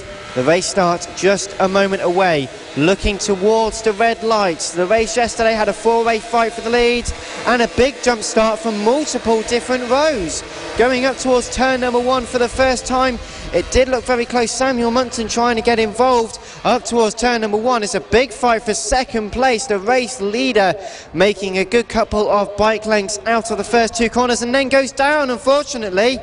So as they make their way down towards turn 2, or through turns 2, 5 and 6 for the first time out of 8 so far. The race leader having a mishap, back underway and all fine, but through turn number 6 the now race leader has got a load of air. Second place though, 3 wide going into the left-hander for the first time. Massive gap for your race leader. Not sure who the rider who went down was, but either way, your pole sitter Ollie Horner down to 4th place now, so looking to take another win from yesterday. He won his first race yesterday, Ollie Horner. At the moment, he looks like he's struggling as they go down into the last half of this lap, all very precariously going around their business. Your race leader, as they come across the line, is Samuel Munson from Warwick Brady. Henry McCartney, Ruben Bray. No, Henry McCartney, Archie Gibbs, Finn and Werity. Someone has gone down at the last corner. Not sure who that is. Ryder up and okay, and back on their way. 5th place, Finn and Werity. Ollie Sims 6th. Charlie Huntingford 7th. Blake Wilson, Max Werity and Ruben Bray are completing the top 10. It's Henry McCartney. That is one of your series leaders. Henry McCartney has gone down. He is your series leader from yesterday. So Henry McCartney has gone down. This wet weather is catching a whole array of series leaders out in this tricky weather. Back up and into the race, so still plenty of time to recover some lost points. Did that yesterday when he fell a little bit further in the order than we were used to. Did get underway though. Battle for the race lead starting to close in. 4 or 5 bikes getting very close together as they make their way down the run towards the final left-handed corner. Turn number 11 is a yellow flag as a rider had gone down on the rider's right-hand side, just waiting in the traffic to get back into the race. But so far, Samuel Munson in the lead. Finn and Werity up into 2nd place, closing in exponentially. The gap was only 6/10 over the line, closer already through turns 1 and 2. Archie Gibbs 3rd ahead of Ollie Sims and Ruben Bray in 5th. Someone has gone down out of 4th place. I believe it was 4th place. I won't speculate on who that is. The rider is up and okay and back on their way. But that is a disaster there. So, and another rider down at turn 5. Rider obviously unhappy. Izzy Carter has pulled off to the side as well in the Valentino Rossi tribute bike there. The number 46 back on her way as well. So riders all down the field struggling to get to grips with this very tricky and soaking wet circuit. It's very, very difficult for everyone out there. We've had this already this morning, and the AC40 rookies maybe not having that level of experience in these conditions. It's a challenge, but one that they're relishing heading up towards the line. Once again, the race leaders still enjoying a relatively comfortable margin, half a second between Samuel Munson and Finan Werity. Archie Gibbs third, Ollie Sims and Ruben Bray still getting stuck in. Charlie Huntingford remaining in 6th place for now. They're starting to string out just a little bit, but at this early stage of the race, they don't really need to be nose to tail. They just need a bit of a gap to find the lines really which work for them, and then they can work on closing in for those positions. Sometimes having a gap can actually work in a rider's advantage. It gives them some air to build into. When you ride too close to a rider, you are on the limit there. When there's someone right in front of you, there's very little you can do. It works for slipstream, and if you just have a little bit of a gap to close in on and to use the slipstream, you can to good effect pull in closer. If you've got a bit more room to use, running into corners a bit deeper, taking your own lines, that's where having a bit of air can really work. It's not all about riding right on the rear wheel of the rider ahead. The rider at the head of this field at the moment, Samuel Munson, with the new fastest lap of 59.121, sorry. Finan Werity is second. Third is Ruben Bray, 57.5. Ruben Bray must be a wet weather specialist here. The championship contender is 4th in this series at the moment, was 2nd yesterday. He's closing in all the time. Samuel Munson has gone down. Samuel Munson has gone down. The race leader, Samuel Munson, has dropped it. That is now your brand new championship leader as well. He's back going again, but Finan Werity now leads this race. What about it? But not for too long. One suspects a 1 minute 0.269 was his last lap. And Ruben Bray now into 2nd place did a 57.5. That is much, much quicker as they make their way into the latter stages of this race. We're halfway through. Finan Werity leads Ruben Bray. If Ruben can keep up the pace as it is currently, will be on knocking on the door. Maybe not on this lap, but in the next lap. Archie Gibb was close, but it's got Ollie Sims for company, making their way over the line once again. Still changing. It will continue to change in the changeable conditions, but Finan Werity, 1.7 seconds is the gap. Did a 1 minute 0.8 as opposed to Ruben Bray's 58.5. The gap now down to 1.7 seconds. Finan Werity just making his way through the traffic towards the back of this field. Ruben Bray is right with him now. You've got to think that Ruben Bray will go past him. Ruben Bray will look for his first win in this championship. For a little while, I've got to say, he's been consistently in the top 3 or 4, but he hasn't been that metronomic number 1 we saw after the first couple of rounds, but he's still in the mix for this championship. High drama here in this race. Ruben Bray looks to me like he may have got Finan Werity. Ruben Bray has got Finan Werity. Ruben Bray is leading this race, and he's taken the lead just at the right time. He crosses the line now. He will have 2 laps to go. Ruben Bray, 58.4 that time around, a little bit slower than his personal best and the overall best, but he is in the lead. Finan Werity second. Samuel Munson has got ahead of Archie Gibbs and Ollie Sims for third. And Samuel Munson is lapping a second quicker than Finan Werity on that last lap. Someone's gone down at turn number 3 as well, just for the bike losing the front from under them. Back into the race, so perfectly fine. We'll identify that bike in just a few moments, but nonetheless, Ruben Bray has got to be sitting in the seat for the lead at the moment. A lap and 1/2 for him to go. Finan Werity on the 1:12, a real turn up in pace as well. 2nd place would be a very good reward. Samuel Munson, though, was fighting very closely with Archie Gibbs and Ollie Sims on that last lap, as someone else going down at the final corner, turn number 11. That could be our race leader. It is. Ruben Bray, with a lap to go, has dropped at the last corner. I was just about to look and see how many podiums he's got. Ruben Bray has gone down at the last corner. Finan Werity is on for, I am fairly sure, his first podium of the year. It'll be his first win of the year if he just keeps it upright. He's got a kilometre to go, not even that now. Finn and Werity is leading this race, and he's leading it very well indeed. 10 seconds is the gap between Finn and Werity and your new second place person, Ollie Sims. Archie Gibbs still in third place, 4 seconds ahead of Charlie Huntingford, and 1.3 seconds is the difference between Sims and Gibbs. But Finn and Werity, with half a lap left to go, not too long, can he consolidate the position? Ruben Bray has got back into the race, now in 7th place, could make more progress into the top 5, but really is starting to change the dynamic of this championship. We had our leaders in this series, Henry McCartney down in 8th, Samuel Munson in 5th, Finn and Werity making further progress, came into 10th into the race meeting and takes the checkered flag, and 25 valuable championship points ahead of who's it going to be? Is it going to be Ollie Sims or Archie Gibbs, who are about to take the checkered flag?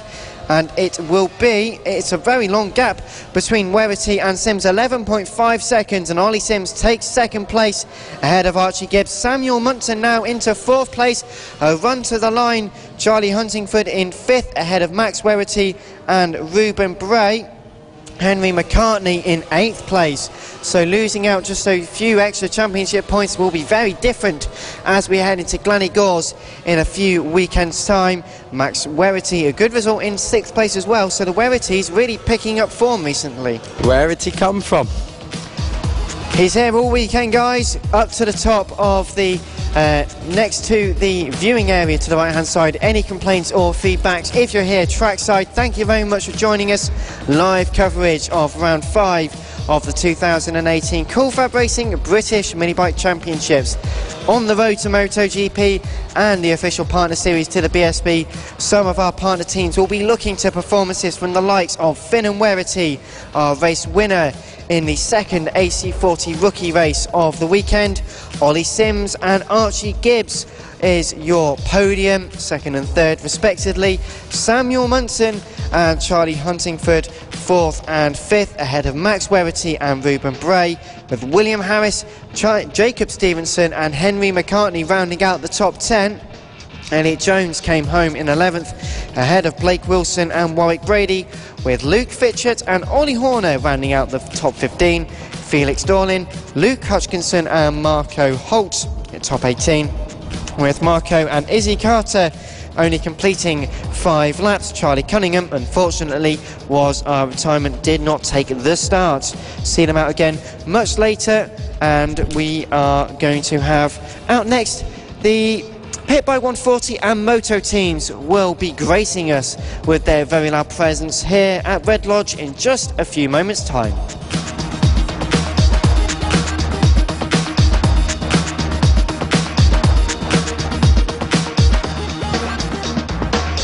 We're now the official partner series to the BSB. This is Cool Fab Racing.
Cool Fab Racing.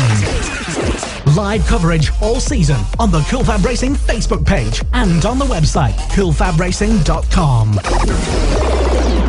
Round 5 of the 2018 Cool Fab Racing British Minibike Championships. Live coverage on the Cool Fab Racing website, on motorsport.radio and on social media. We have the second of the Pit Bike 140 and Moto Team races up in just a few moments' time. Yesterday's race, Max Cook had an absolutely phenomenal ride to take the victory. That was in bone dry conditions. Today, very much the opposite, very tricky conditions. It's going to be very difficult. Every race so far, we've had a few riders struggling, as Brandon Perrell actually drops it on the exit of turn number 5, unfortunately getting back onto the bike, and will rejoin the session in just a few moments' time. And just as I was saying, every session had its calamities in the first few laps. It's already going a bit pear-shaped for some. 2 formation laps. In fact, we're getting just a 1 for these riders now, so we'll wait and see the big result in just a few moments' time. Very quick grid though, Kiko Giles. Harvey Claridge on the pole position, ahead of Will Howarth. Wonder if those two will have another great ding-dong battle like yesterday. Ashley Midwood in 3rd place, Jamie King in 4th. Max Cook, winner from yesterday, in 5th. James Blackburn 6th. James Concannon, Reece Garland, John Ansell, Sam Clowes in 10th. Ian Jackson, Rossi Banham, Felix Hearn, Blake Ansell, Sean Whittaker, Liam Fairbrother, Darren Anderson, the second of the Moto Team bikes, Brandon Perrell, who's just had a little tip-off, Ben Pascoe, Henry Medus, Simon Clowes, Gary Medus, JJ Cunningham, Jason Pugh, Fraser Kinnaird, Alistair Kinnaird, David Wilson, Andrew Wales and Adam Sweeney. Yes, 29 riders on this grid. Rossi Banham's getting into the right grid position there as they all line up and are ready to go for this race here, the second PB140 Moto Team outing of the weekend. 1 to go after this one. Surprisingly, still not the biggest field we've had in the 2018 season, as the marshals just making sure the very large field is in the correct grid positions. Had to mark out several special spaces to make sure we could fit everyone on to the starting line. And in just a few moments' time, we will get underway for the second race. They look towards the red lights now. There's a few blank spaces. They get underway now, though. Will Howarth, another struggling start for the second row of the grid. Jamie King up to 3rd, now down to 4th and down to 5th immediately, going into turns 2 and 3 for the first time. It's going to be very tricky. A very tight left followed by a very tight right. Got to really move the bikes over. So far, touching wood, he says, everyone has managed to get through cleanly, which is, at this point in time, a really key thing for the first time out of 12. Phenomenal achievement. Can't believe they've all made it round. Darren Anderson was running it deep in the mid-pack. Oh, 2 riders go down. Just as I say that, one of those who's gone down. Has dropped it for a second time. Not sure who the other one is, but I'm going to shut up and let you do the rest of this, Dan. I'm sick of cursing people, I am. There's a ongoing drama involving Kiko Giles and the Pit Bike 140 teams, all in good fun as they make their way towards turn number 11 for the first time out of 12. Harvey Claridge was going to take the lead over the line. He does, and Ashley Midwood takes it. Jamie King challenging for 3rd place, but luckily Will Howarth holding on for 4th place, trying to go for 3rd place at the inside of turn number 2. Ashley Midwood leads from Harvey Claridge. Harvey just got a very poor run from the final corner, caught the curb, really got run in deep, and Jamie King is using this opportunity to challenge really very closely indeed. Brandon Perrell returning to the paddock. His race is over, unfortunately, but as everyone else continuing on with the rest of the session, Ashley Midwood, the number 40, really romping away at this early stage. Got to be careful though, it's a worrying sign when a rider starts going so quickly. We saw it in the AC40 rookies. Ruben Bray, 2.5 seconds a lap quicker, and then look what happened. Going so quickly this early on just frightens me that little bit. Ashley Midwood though is leading this one at the moment. Let's see what the lap time he is and what he's able to achieve in these weather conditions. 55.356, but fastest lap of the race still to Harvey Claridge on a 55.220. And Ashley Midwood still leads 1 second ahead of James Blackwood. Harvey Claridge 3rd. Will Howarth in 4th, fighting both for 3rd and for 5th place, with the likes of Jamie King getting well and truly stuck in for the time being. Through turn number 7, they're going to go side by side. Very tricky stuff, can just get it stopped. But they're such large bikes in comparison to many of the things we have here over the course of the weekend. You have to really treat them with pinpoint accuracy, which many people just wouldn't associate with a pit bike. Simon Clowes challenging Darren Anderson for second place in the Moto Team event. They are 13th and 15th overall in the main race, but that's a great battle that will be having to keep our eyes on as this race carries on. Ashley Midwood in the lead, but second place James Blackburn sets the fastest lap of 54.849, just under a tenth quicker than your race leader last time around. They're all getting through relatively cleanly. Bit of a moment for Jamie King. That gives Reece Garland half a chance. That was coming out to turn 3. The flip-flop right and left. But everyone so far keeping it neat and tidy. We've had a couple of incidents. Brandon Perrell obviously not out at the moment. He's retired from this race.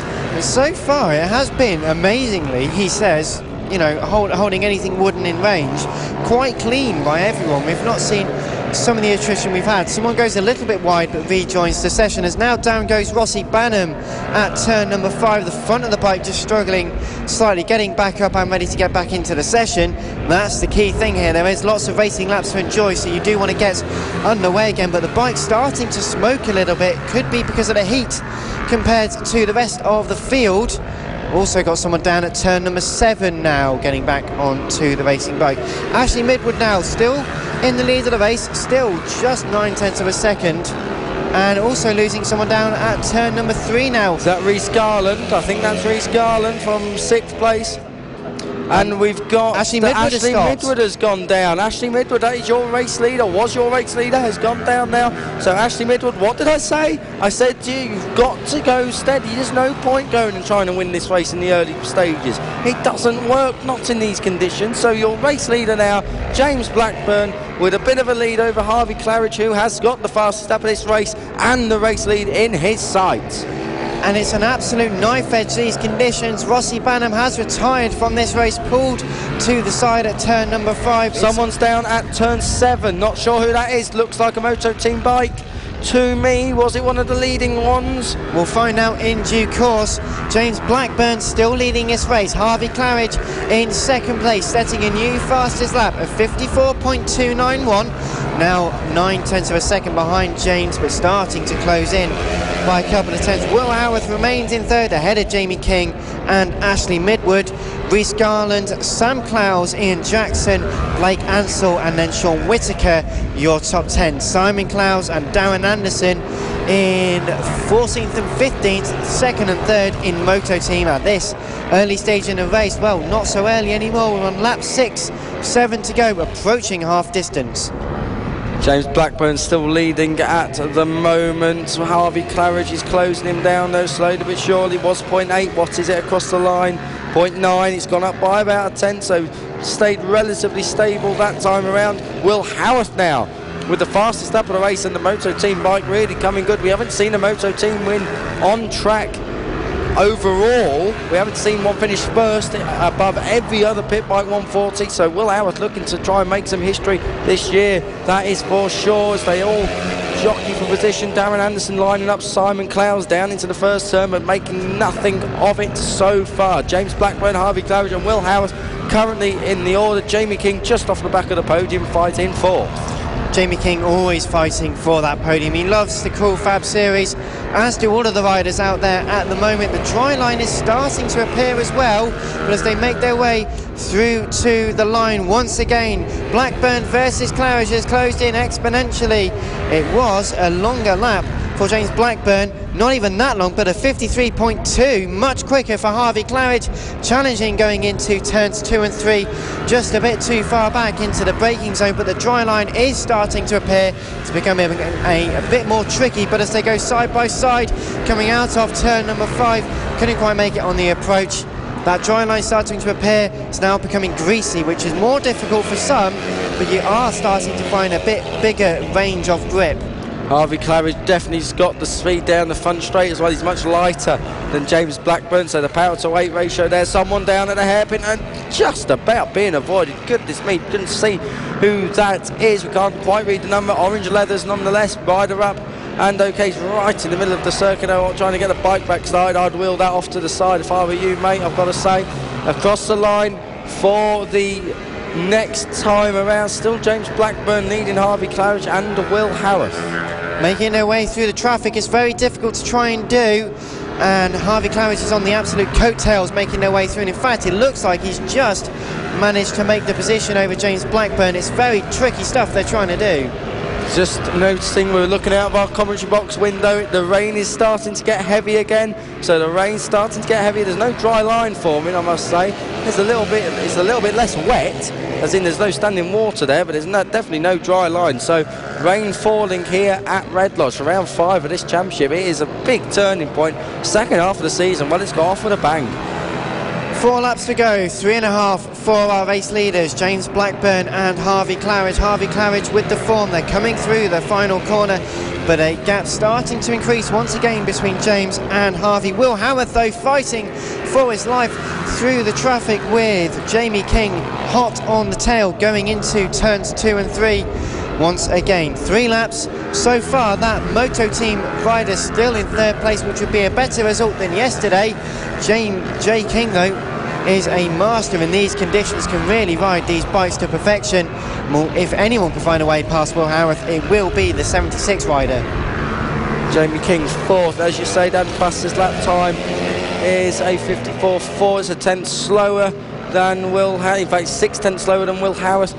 But his lap times are 1.3 seconds quicker. Got a faller at turn number 5 as well, getting back onto the bike. Number 20, that's a rider. The Ansell's gone down. Blake Ansell it is. Blake Ansell has gone down again. Turn 5. He's back up okay. Harvey Claridge has definitely closed in on James Blackburn this time round. Yes, he has. It's a 53.245 new fastest lap of the race for Claridge. He is 8/10 a lap quicker than James Blackburn. But as we keep seeing, it's one thing catching and it's another thing passing. You're right there, Murray. It's getting very close indeed with a lap and a half to go through turn number 7. The left-hander, oh so tight, but gives you a great run down the long back straight and towards the 2 left-handers. A very late move being made by Harvey Claridge. A half lunge up the inside, just could not make it stick. Remains in 2nd place, but a massive statement of intent. I am having this position. This 1st place is mine. Coming on to the final lap, though, they've got a few people to navigate around, but for one last time they are going to circulate the 1.2 mile Red Lodge circuit, having to make their way left of the traffic into turns 1 and 2, making their way through quite cleanly. Harvey Claridge with a late move going into turn number 2, couldn't make it stick.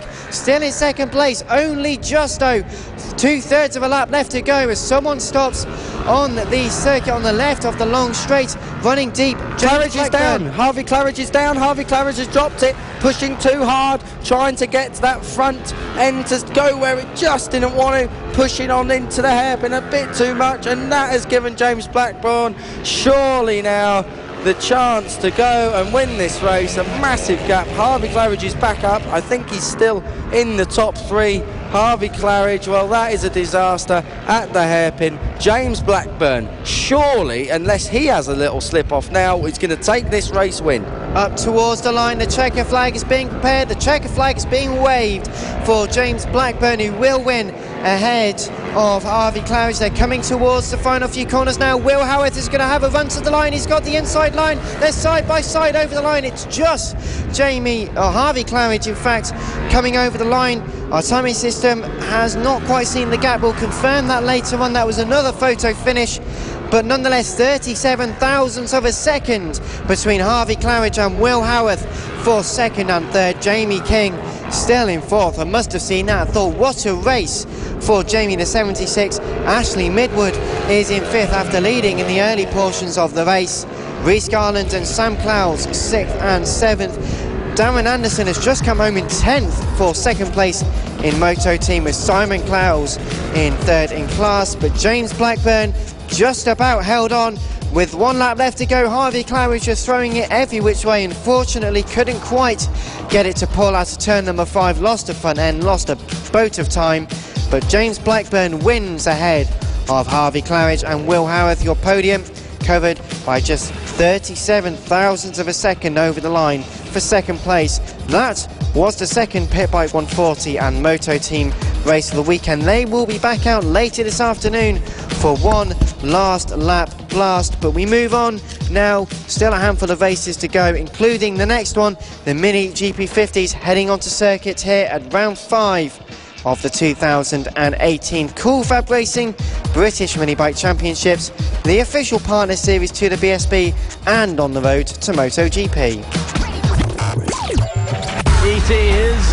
Go, go, go! This is the Cool Fab Racing British Mini Bikes Championship.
After that brilliant display from the Pit Bike 140s and Moto teams, we move on to the Mini GP50 grid.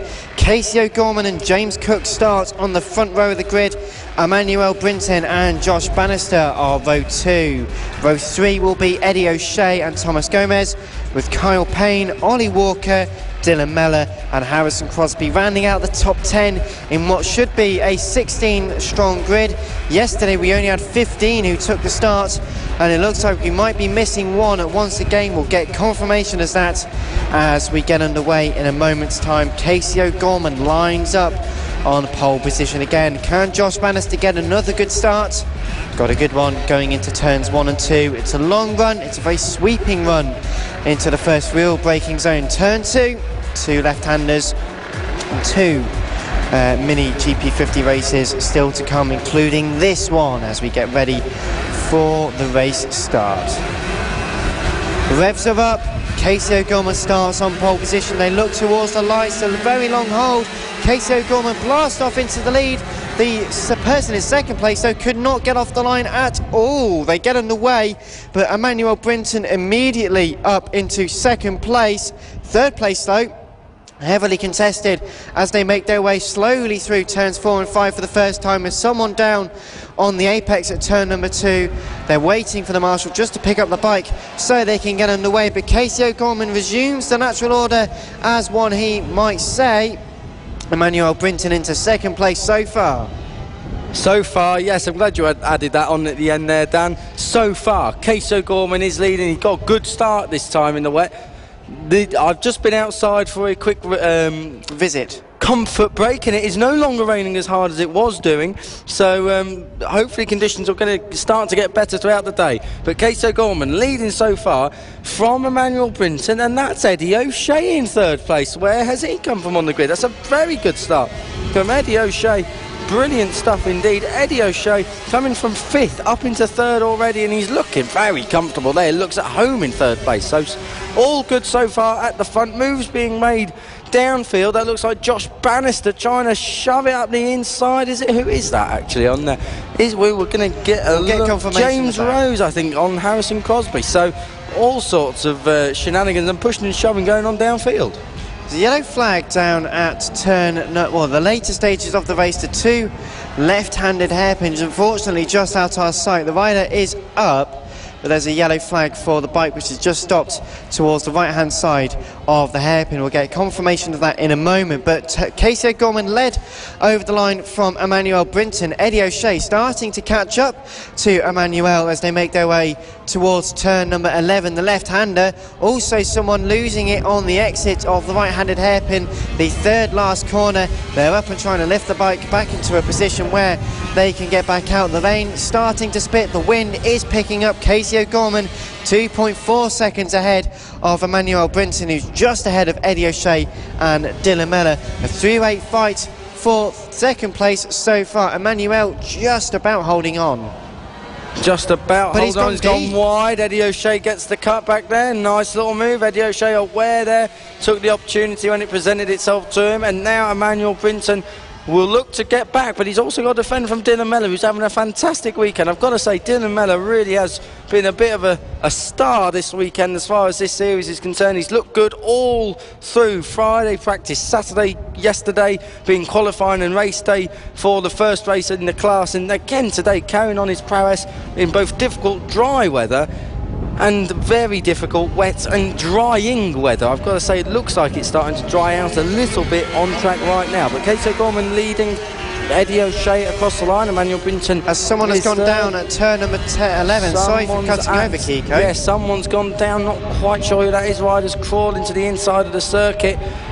Bike is being recovered, but there is a rider down. We'll get more news on that in a bit. Casey O'Gorman is leading so far ahead of Eddie O'Shea, and then it is Emmanuel Brinton.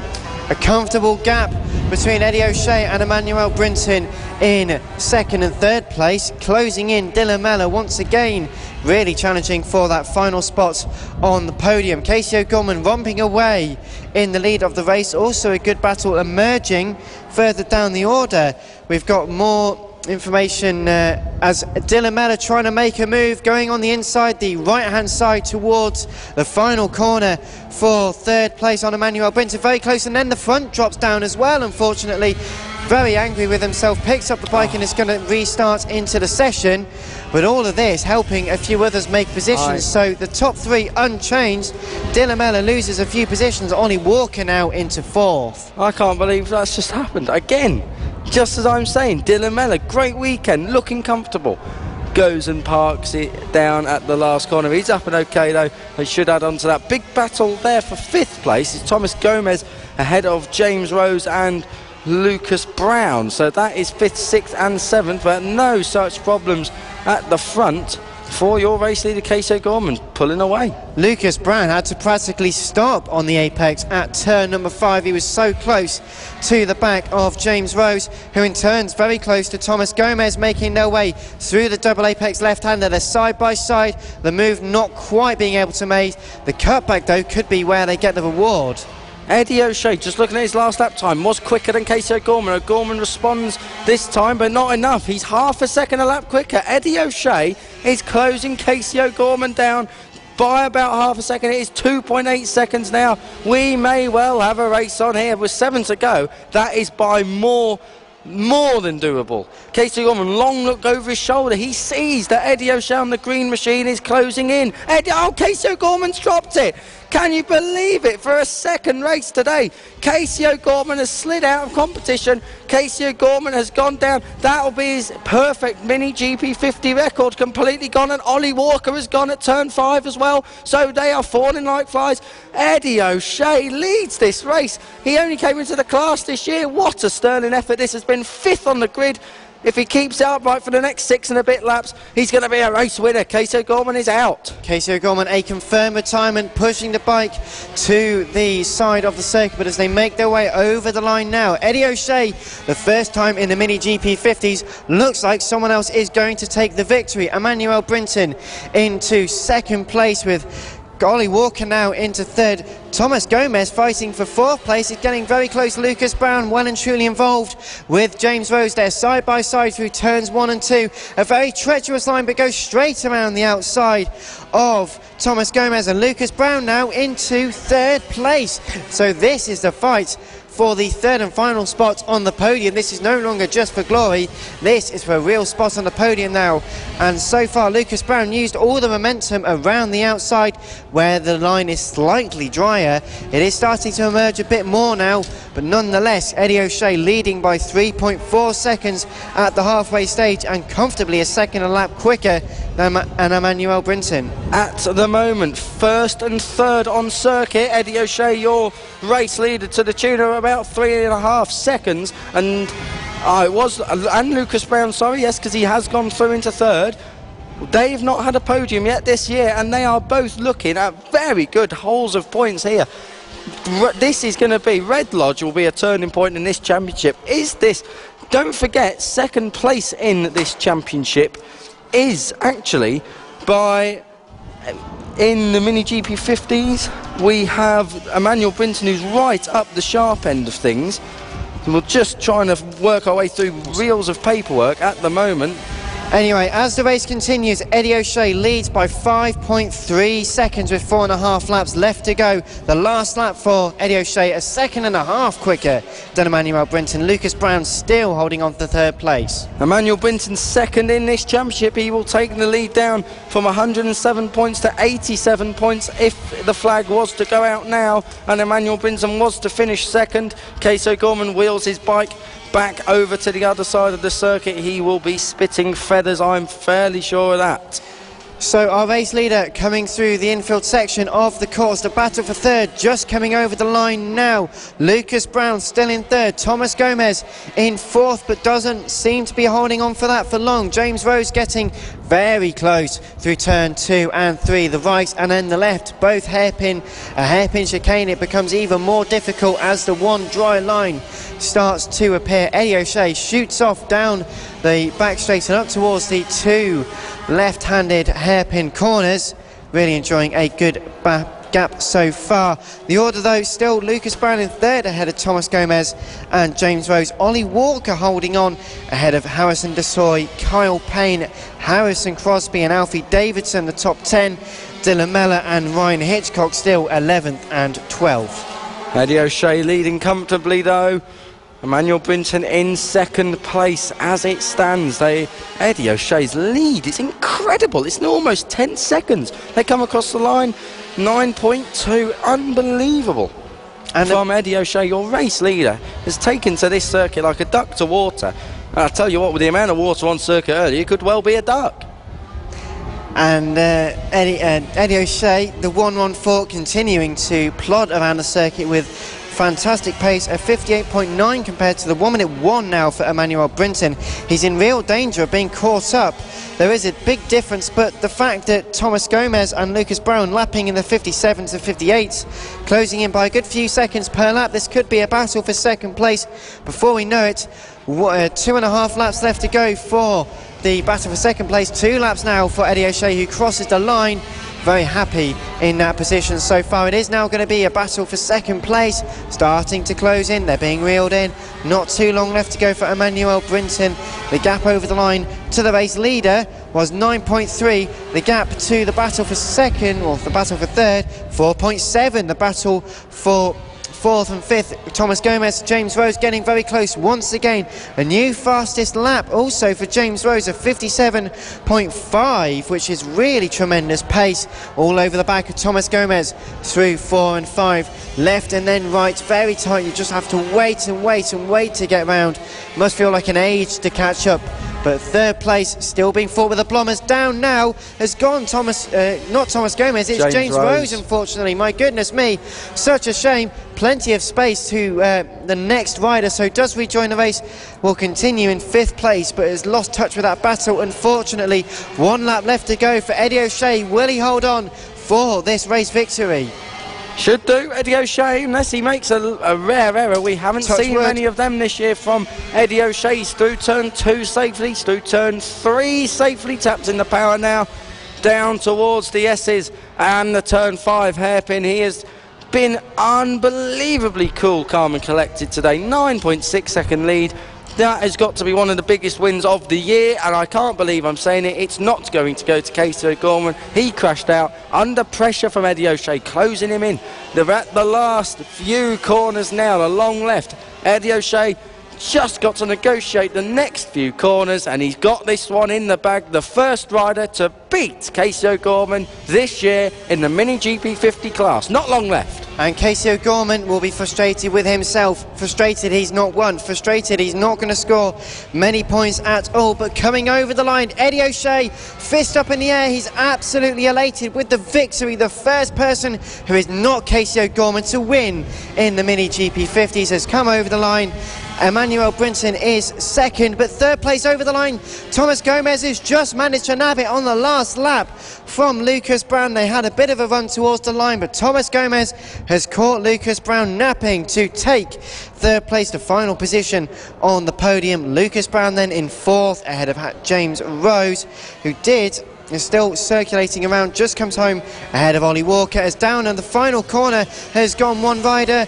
Looks over the left shoulder, does Harrison Desoy, and a 55 Harrison Crosby, just waiting to see if he comes around now. A few riders getting past, coming up towards the line now. It was the 69 who went down, loses 2 positions in the end, which is such a shame. But in these tricky conditions, Eddie O'Shea has mastered them. As Kiko Giles said, took to these conditions like a duck does to water. The 114 has won by 8.5 seconds ahead of Emmanuel Brinton, and Thomas Gomez just taking third ahead of Lucas Brown over the line. James Rose took 5th and the fastest lap of the race ahead of Ollie Walker and Harrison Desoy, with Alfie Davidson, Kyle Payne and Harrison Crosby the top 10. Dylan Mellor and Ryan Hitchcock are 11th and 12th. Josh Bannister only completed 8 laps, whilst Casey O'Gorman retired from that race in 14th, but a retirement. James Cook did not get through the first lap, unfortunately. So Mini GP50s race 2 complete. Kiko Giles, more of your comments at home. What is everyone's thoughts after some drama already today? Lee Cooper says yes, Eddie, with the emoji with the sunglasses. Well, we ain't got any sunglasses needed today, I've got to say. But yes, Eddie O'Shea, brilliant ride from him. Vince Bailey says, safe race, guys, in the PB140 and the motor team. I'm there in spirit, of course. Vince Bailey, that was the last race that we brought to you before this Mini GP50s. Linda Duthie says, well done, Bill. Kiss, kiss, Nan and Grandad. So lots of support from the sofa. Can't beat it, really, on a day like it has been today. How you can get in touch with us, I will let you know now. You can join us on Twitter at M-Sport Radio. Let us know your thoughts on Facebook. It is Motorsports Radio. Get in touch, join our broadcast today. Lots and lots of races to come. I think we've got 11 more races to get through. There is, or 12 more races, including the one we're about to bring you now. 1 race more of every single class after lunch, of course, which is coming up in 3 races' time, because it's the time now for the Extreme 200s. Let us know who you're supporting. So up next will be the Extreme 200s live from Red Lodge in Cambridgeshire, round 5 of the 2018 Cool Fab Racing British Mini Bikes Championships. Thank you very much for joining us on the Cool Fab Racing website, on motorsport.radio and on social media. Plenty more action this morning, plenty of action this afternoon as well. And if you are here trackside, you happen to be in the paddock, please do head up to the commentary position next to the viewing gallery on the first floor. Come and knock on the window or the door. We'll have a bit of a chat with you. So we are about to get underway for the Extreme 200s. They head out onto circuit for their warm-up lap.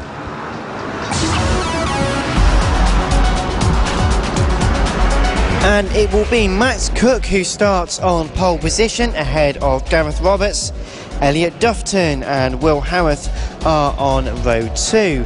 Row 3 is Harvey Claridge alongside Alex Vella, with Brandon Perrill, Josh Ingram, Felix Hearn and James Blackburn rounding out the top 10.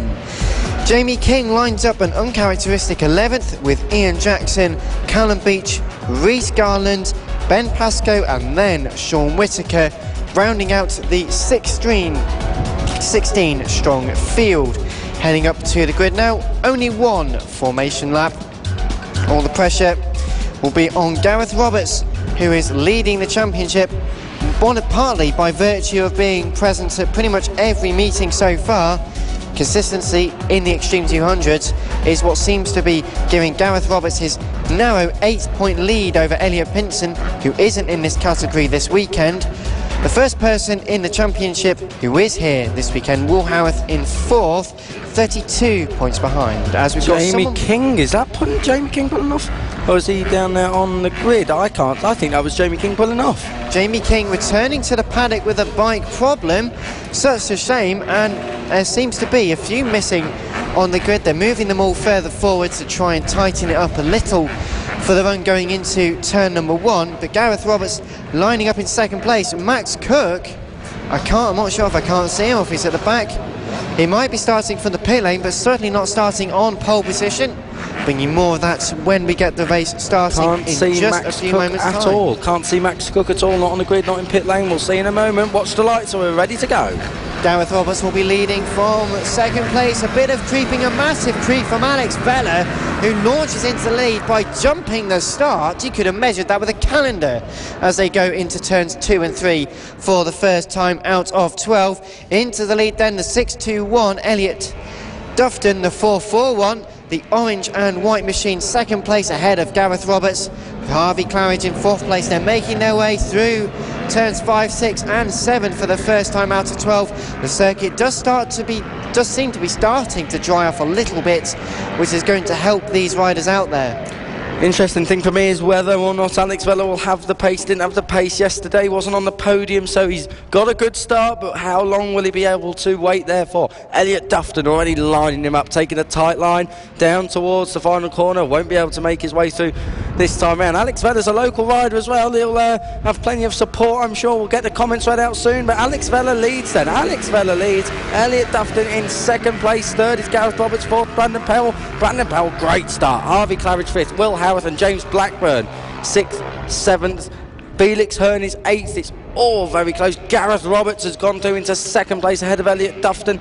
Brandon Perrill having a great ride there in 4th. He has come from 7th on the grid. I always say he always rides better in the race than where he qualifies.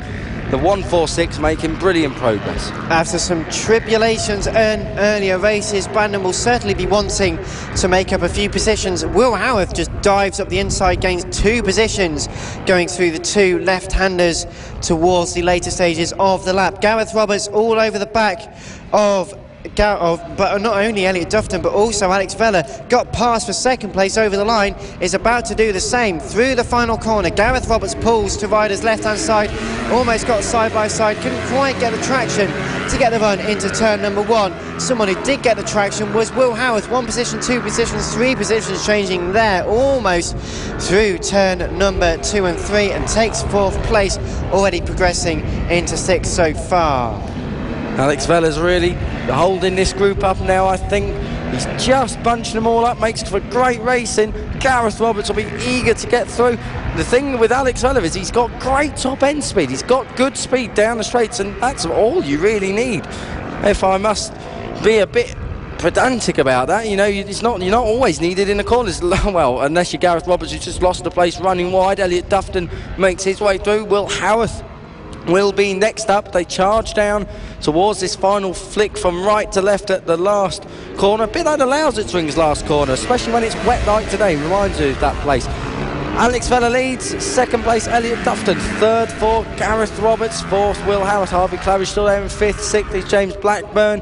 Seventh now looks to me like Josh Ingram. Brandon Perrell slipped back to eighth now, and that it really has detached them somewhat from the leading group. There's a leading group of 6, it's a 12-wheeler, and then there's about a 2-second gap back towards Josh Ingram. So far from ideal at the moment, but Alex Vella's still leading with 9 to go. Alex Vella holding the position. Elliot Dufton giving chase very closely into the first of the left-handed hairpins. Pulls side by side almost. Gareth Roberts trying to find the traction, gets a better run than previously. Elliot Dufton has to attack and cover. Gareth Roberts also doing the same, as Will Howarth is just absolutely everywhere trying to make the position through. Going side by side into turn number 1. Will Howarth on Ryder's left-hand side. Couldn't quite make it work on this occasion though. But Alex Vella, with all the people scrapping behind him for extra positions, is just managing to hold on. He's not really having to focus too much on the defensive capabilities because everyone else is doing the challenge for him. Going wide is Gareth Roberts. Loses 1 position to Will Howarth. Loses 2 positions now. Harvey Claridge goes through as well. And now Elliot Dufton challenging for the race lead very seriously from turn number 7. Tried a late move up the inside. Could try and do the same into the left-handed hairpin. Not quite on this occasion though. Alex Vella, 2 podiums to his name so far this year. No wins though, and that could all change. 8 laps to go. He's got a bit of a gap now from Elliot Dufton. Gareth Roberts back to 5th, and closing him down is James Blackburn. Across the line one more time. Will Howarth looking to the inside of Elliot Dufton. Not this time, can't make the move. But Alex Vella's still leading, and leading very, very well. Will Howarth's best opportunities come in the later stages of the lap. The late braking, the traction zones seems to be very successful for the number 96, whereas Alex Vella can just hold on. Gareth Roberts losing a further position now. I think he's got a problem. I think he's looking down at his bike there. He's definitely got a problem. He's losing so much time to James Blackburn, sorry. Gareth Roberts, your series leader. Elliot Pinton's not here, Josh Watley's not, but Will Howarth is, and Will Howarth looking like he could be a race winner. That would be making this championship very, very exciting if Gareth Roberts cannot finish this race. Alex Vella, who did have a slight jump start coming into this session, over the line now through the final corner. Side by side, Elliot Dufton's giving it a good chance. Will Howarth is side by side, very close into turn number 1. Does make the position on this time. Got the traction through into turn 1. Now Harvey Claridge was trying to follow him through into turn number 2. Couldn't quite make it work, but the 621 still leading after 6 laps ahead of Will Howarth. Elliot Dufton 3rd. 4th place is for Harvey Claridge. The top 4 battling tooth and nail. Gareth Roberts' bike seems to be pulling a bit better than it was previously, but now still in 5th place and 6th place even. Will Howarth defending valiantly for 2nd place, who just didn't get a good run out of turn number 7 at all. Still there with the leader, but the top 4 holding each other up as much. All of this is meaning James Blackburn is starting to catch up into the battle. Alex Vella just holding on for the race lead. Brandon Perrell and Sean Whittaker having a good battle over 11th place. Sean Whittaker trying to take the place as Will Howarth tries to do the same for the race lead. Not quite making it at turn 1. Massive lunge up the inside at turn 2. That's Harvey Claridge making his way past Elliot Dufton and dealing with that one. Made it look very, very easy. Good move there. Watching Alex Vella though, tight line on exit. That might not give him the best run, I've got to say, but he holds it this time. Alex Vella through the left that brings him onto this long back straight. Will Howarth looking all the time to try and get in the draft. Not able to do so this time. Fastest lap of the race was last time around. 2/10 quicker than Alex Vella. Will Howarth a 52.139. So there is definitely some moves to be made here in the last few laps. 5 laps left to go. Make that 4 really by the time they've got around this final corner. It's still very close. 4 can win it. Side by side for 3rd place, side by side for the race lead. Alex Vella still holding on. He's just got that placement. He can just afford to put the bike wherever he needs to, and it gives him that success that Will Howarth just isn't having at the moment. 4 for the lead. Will Howarth with the fastest lap of 52.139. He was slower, in fact, on that last lap, being the cork in the bottle. Alex Vella holding all of those up behind him through turn number 7, the left-hander, line astern, making their way through. Elliot Dufton got a great run out of turn number 7 and through again on Harvey Claridge for third place. Will Howarth, though, just having to wait because Elliot Dufton is going to give him an attack and a half in just a moment's time. Alex Vella's getting great drive off the corner. Will Howarth is down again. Will Howarth. How many times have we seen this in the later stages of races? Will Howarth drops it out of a great position, and that really has blown that pack wide open and let Alex Vella off the hook here. 3 laps to go. Alex Vella leads Elliot Dufton. No, Harvey Claridge on the inside and elbows his way through at the hairpin at the left-hander. Harvey Claridge just shoulder charges Elliot Dufton through there. That'll just help Alex Vella even more. Well, Harvey Claridge, if he really feels he's much quicker, he's got to make a forceful move because he has got to go and attack on Alex Vella. 2.5 laps left to go. Now it is Vella, Dufton and Claridge, your top 3. Blackburn and Roberts, the top 5. Will Howarth down to 6th with Felix Hearn and a charging Ian Jackson on the top 8. Rhys Garland and Brandon Perrill, your top 10. Scott Grant ahead of Sean Whittaker. Josh Ingram in 13th. Jamie King, that retirement, the only one from the race. 2 laps left to go now. The top 3 are covered by, wait for the time, 1.4 seconds. Harvey Claridge to the new fastest lap, though, was a second and a bit faster than Alex Vella, closing up exponentially, almost on the coattails through turn number 4 and 5 on this next attempt, stopping it almost a 50-pence piece between the two of them. And Harvey Claridge, second place, challenging for the race lead, and he's going to get a decent run, not quite though on this occasion. Dry line is starting to form around this Red Lodge circuit now, dry enough to maybe make a move without going onto the wet stuff. Harvey Claridge building all the time, just not able to assault Alex Vella in the corners. Alex Vella is getting great drive out of them corners as well, so he can't get him on the brakes. Down into the last chicane. First, second and third, nothing between them. We'll give you the gap as they come across the line to start the last lap. It's Vella, Claridge and Dufton all split by absolutely nothing, 0.6 of a second. Throw a blanket over them. And it's been through. In fact, through has gone Harvey Claridge, made it as late as he could into turn number 2, the inside line, and now through on Alex Vella. It's taken 11 and a bit laps to do it, but nonetheless he's through.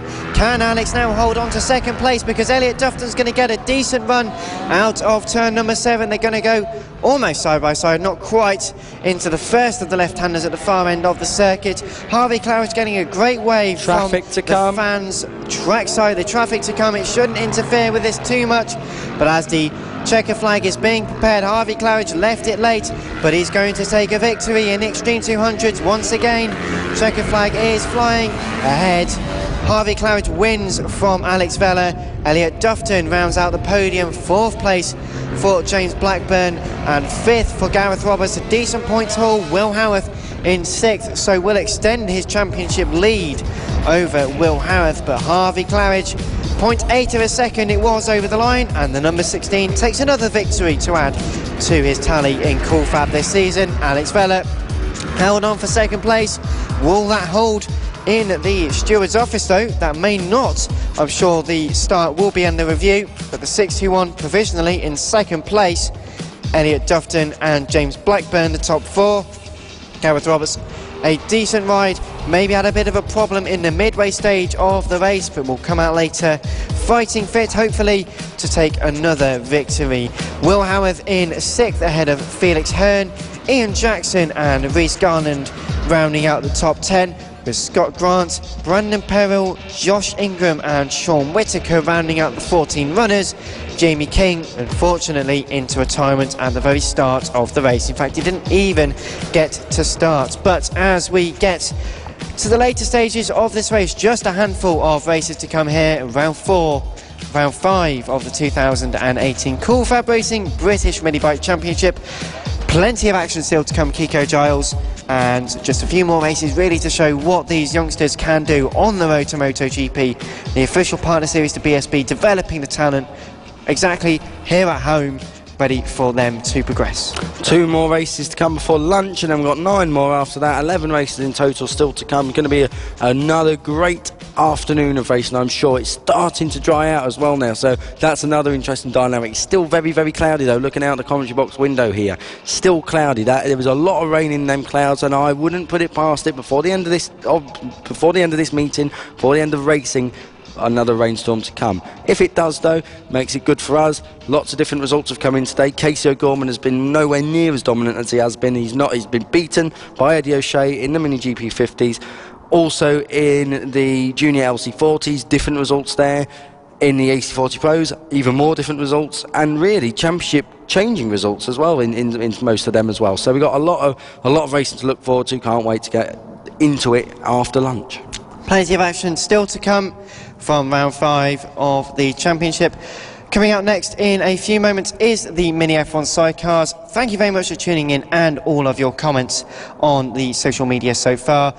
Live on the Cool Fab Racing website, on the motorsport.radio website as well, on social media, live coverage of the 2018 Cool Fab Racing British Mini Bike Championships, Red Lodge in Cambridgeshire. We're now the official partner series to the BSB. This is Cool Fab Racing.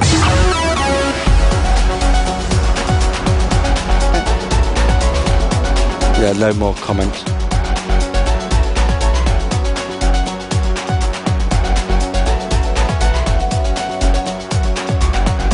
Up next, the Mini F1 sidecars heading out for their second race of the weekend. And yesterday, a slight race of attrition. Several riders losing their passengers on the way to positions. We had Jack Walters, who stuffed it in the barriers on the first lap. Hopefully that doesn't happen in this one. Kiko Giles, though, is with the grid. Mick Williams starts from pole as usual. Mick Williams pole. It sounds like Williams pole should be his surname now. Mick Lee in second, Mark Parker third, Jack Quarters, as you said, hopefully will not be parking it in the barriers today. That's fourth for him. Adrian Ems, always expect a podium from Adrian Ems, fifth place there. John Hosker in sixth. Simon Ibbotson, hoped his passengers super glued down today. He had a load of problems with that yesterday. And Scott Dewitt bringing up the rear of the field in eighth. Have we even got Simon Ibbotson around? I can't see him. I cannot see the 46. He hasn't formed on the grid. Maybe they've fallen out. Well, we'll wait and see. Might have had some stern words overnight, but nonetheless, as we get ready for the race start, another 6-lap race in prospect. The revs are up, ready to get underway for the race start. A bit of creeping from the second row of the grid, a lot of creeping from the second row of the grid, and Mick Williams makes his way into turn 1 for the first time out of 6 cleanly. They don't go all the way round turn number 2. They sort of dart left and dart right, and already heading onto the back straight. The laps around here lasting 40 odd seconds, so much quicker than some of the others we've seen in today's racing so far. But Mick Williams in the lead of this race. Mick Lee just holding on to second place. It's a 4-way scrap already for second place so far, side by side with Jack Quarters being passed by Adrian Ems. That's for 4th place, challenging for 3rd place. Maybe a late move up the inside at turn number 11. Can't quite make it stick on this lap, but nonetheless, Mick Williams heads the field ahead of Mick Lee and Mark Parker. Everyone else coming through cleanly. Mick Williams with a sizable lead, only half a second over the line, but it's definitely grown in this second lap already. So Mick Williams stamping his authority in tricky, half-wet, half-dry conditions. We've seen him do it many times before. Big battle for second now. That's Adrian Ems going right around the outside of Mark Parker and places it lovely at that hairpin. Gets a bit squirrely on exit, but nonetheless, Adrian Ems is off and running, chasing Mick Lee. That's a big battle for second place in the championship. Mark Parker already has got Jack Quarters for company. So lots of little battles all the way down the field so far. In fact, it's John Hosker who is fighting Mark Parker at the moment. Slightly different colours for this weekend. So the 230 versus 127 making their way towards the first of 2 left-handers at the far end of the circuit. The battle for second place between Mick Lee and Adrian Ems still lying astern. A big squivelly moment for the number 44, chucking it one way then the other, keeping it side by side. On the right hand side of the circuit is Adrian Ems, trying to go around the outside, can't quite get the run. The 44 runs a little deeper on the final corner, and you don't have to ask, Adrian Ems twice cuts ahead of the 44 into turn number 1. Job done, second place.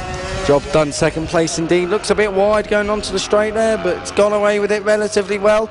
Mick Lee in third place though. That's still a cracking ride from that pairing indeed. Mick Williams though making it look easy with 3 laps to go, make it 2 laps to go any moment now. He's coming down to the last corner, graceful as you like, making it look very, very simple. We can see him out there on track, not a problem with this difficult weather at all. At turn 1, breezes in quickly, and best lap time so far 39.433. Adrian Ems was actually quicker than him last time around though, half a second quicker. It's a shame that he didn't get on it straight away. 6 seconds is the gap between first and second. I cannot see that disappearing anytime soon. Starting to stretch out slightly are the gaps on circuit, the damp nature of the track at the moment, which has dried quite significantly over the last 20 minutes or so, whereas before there were quite a lot of standing puddles and just general dampness, whereas now there are clear dry lines being made. Mick Williams is using some of the damp lines though to get past the number 3 of Scott Jewett, who's just gone past to put a lap on. 1 lap to go, and it's still Mick Williams in the lead of the race. Second place Adrian Ems, Mick Lee still in third. Mark Parker broken away from John Hosker, a couple of seconds is the gap. Not quite a comfortable gap at the moment, it could all change in this last lap. Mick Williams though very comfortably in the lead of the race. Half a lap left to go. The 26 as ever putting on a dominant performance. Adrian Ems having passed Scott Jewett in the number 3 sidecar in 7th place. Mick Williams already done that, already through the final corner, takes their checker flag once again. Another victory to add to the tally. The mantelpiece must be full by now, having to put on extra supports for the trophies he's collected in 2018. Second place is Adrian Ems, with Mick Lee, the 44, the bright yellow machine, in third, with Mark Parker in 4th ahead of John Hosker. 5th place will be 4th place actually going to Mark Parker, 5th place John Hosker. Jack Walters did complete this race and came home in 6th ahead of Scott Jewett in 7th place. Very quick lap around here when you don't use the infield section for the Mini F1 sidecars. Their final race will be the second last one of the day this afternoon, and one final race to bring us into the lunch break. What was a great thing yesterday, a great race yesterday, is the Mini GP70s. Live coverage of round 5, the 2018 championship, still to come in just a few moments' time.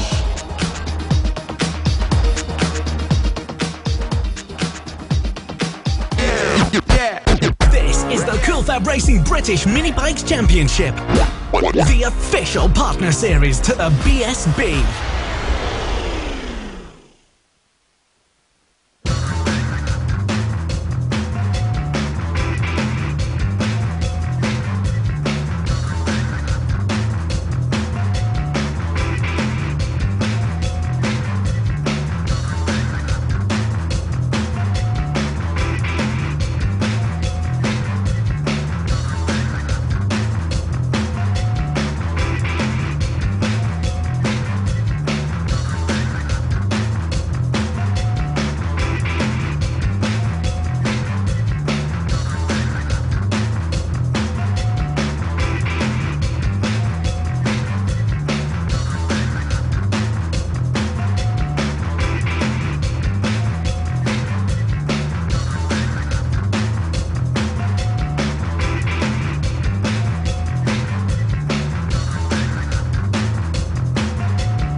Mini GP70s just heading off of their formation lap. Very quick grid. Casey O'Gorman, disastrous weekend for him so far. We're looking to get back to winning ways in a class he has dominated so far this year. 5 poles, 13 fastest laps, 13 wins. Evan Belford, race winner earlier in the Junior LC40 Elites, joins him on that front row. Owen Mellor, 3rd. Bailey Stewart-Campbell, 4th. 5th is Callum Beach ahead of Rossi Banham. Then it's Finn Smart, who had a 3-second time penalty in this race yesterday. 8th place Sean Abel. 9th Saffron Watley, but she had a little off earlier on. 10th place is Jack Kirsch. He completes that top 10. James Rose is 11th. Holly Harris is 12th.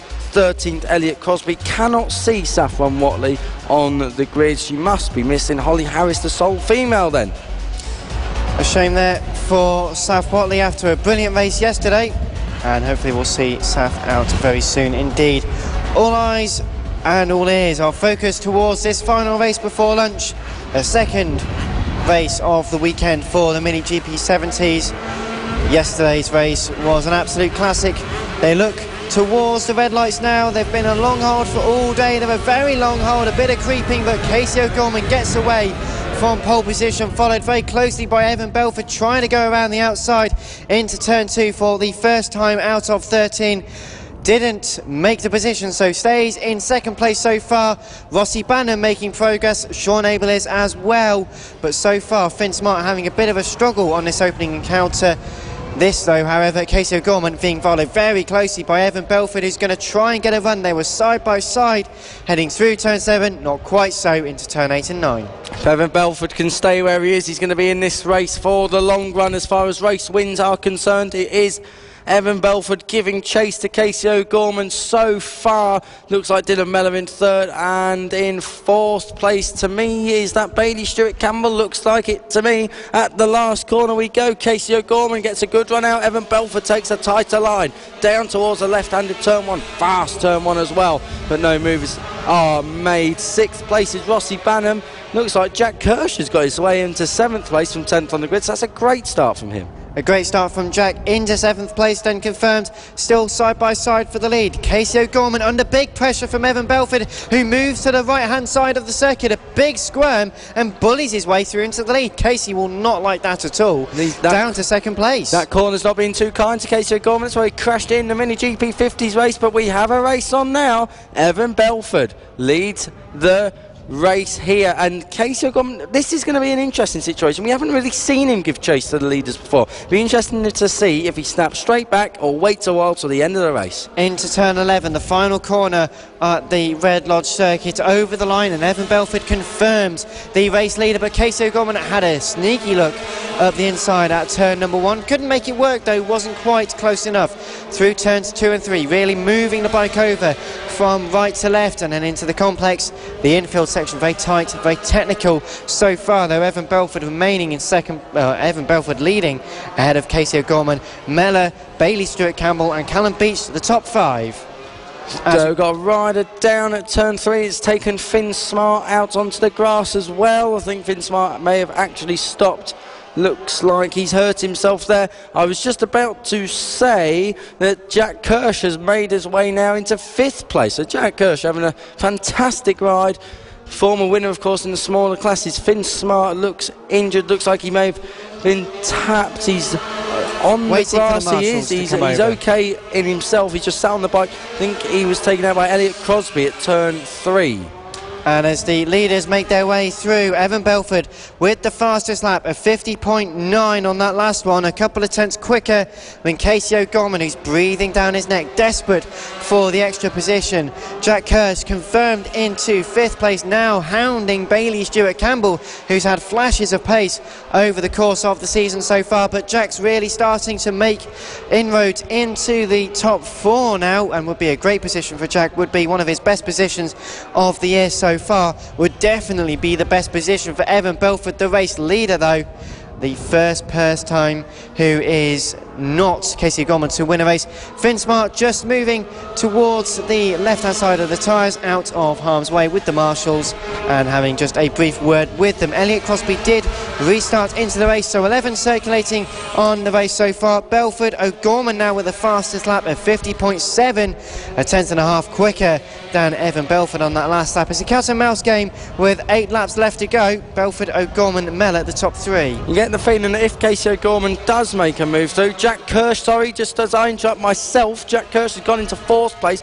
Brilliant ride from Jack Kirsch, obviously enjoying these mixed weather conditions. He's found some great form. I was just saying, Casey O'Gorman, it'd be interesting to see if he can break away, and when he does make the move, will Evan Belford down? Someone's gone down. Sorry to interrupt you, it's Jack Kirsch. It's Jack Kirsch has gone down at turn 8. That's the left-handed hairpin. He's just gone into 4th place, and he gives the place straight back to Bailey Stewart Campbell, and 5th is now Rossi Banham. Another one. Very close for the race lead now. Evan Belford is only inches ahead of Casey O'Gorman through turns 2 and 3. The transition, he's managing it very well, but Casey O'Gorman is as close as he's been, as a red flag is coming out now. So the red flag coming out after 5 laps completed. Evan Belford was leading the race ahead of O'Gorman and Miller come the red flag, with Bailey Stewart Campbell being ahead of Rossi Banham and Callum Beach. That was your top 6 as the red flag was being called. Marshall's just having a look now. So race 2 for the Mini GP70s, round 5 of the 2018 Championship. We're live at Red Lodge in Cambridgeshire.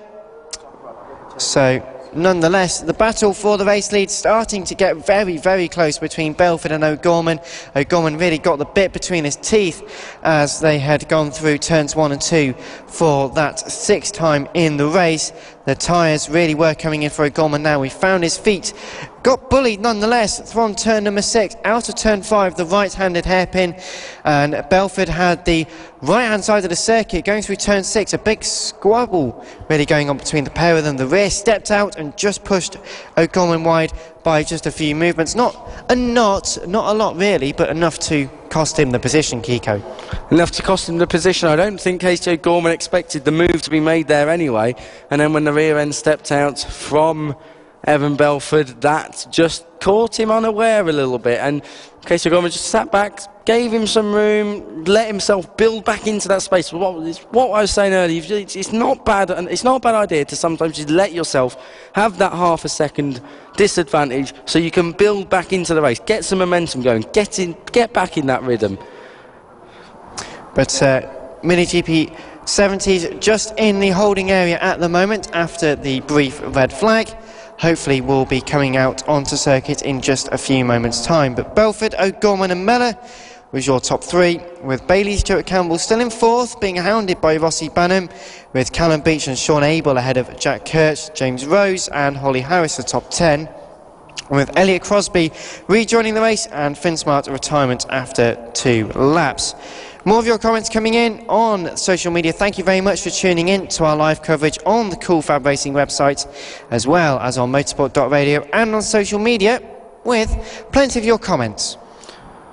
Joe Kirsch says good luck all in the GP70s, especially to Jack, number 96.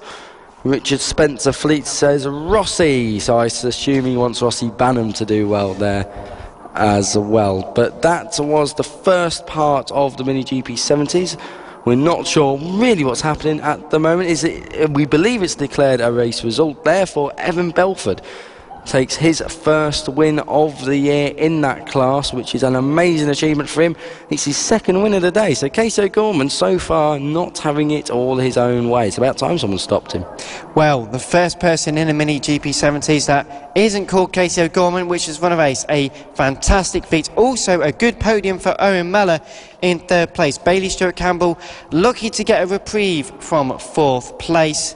A fight with Rossi Banham and Callum Beach in 5th and 6th, also raging very hard.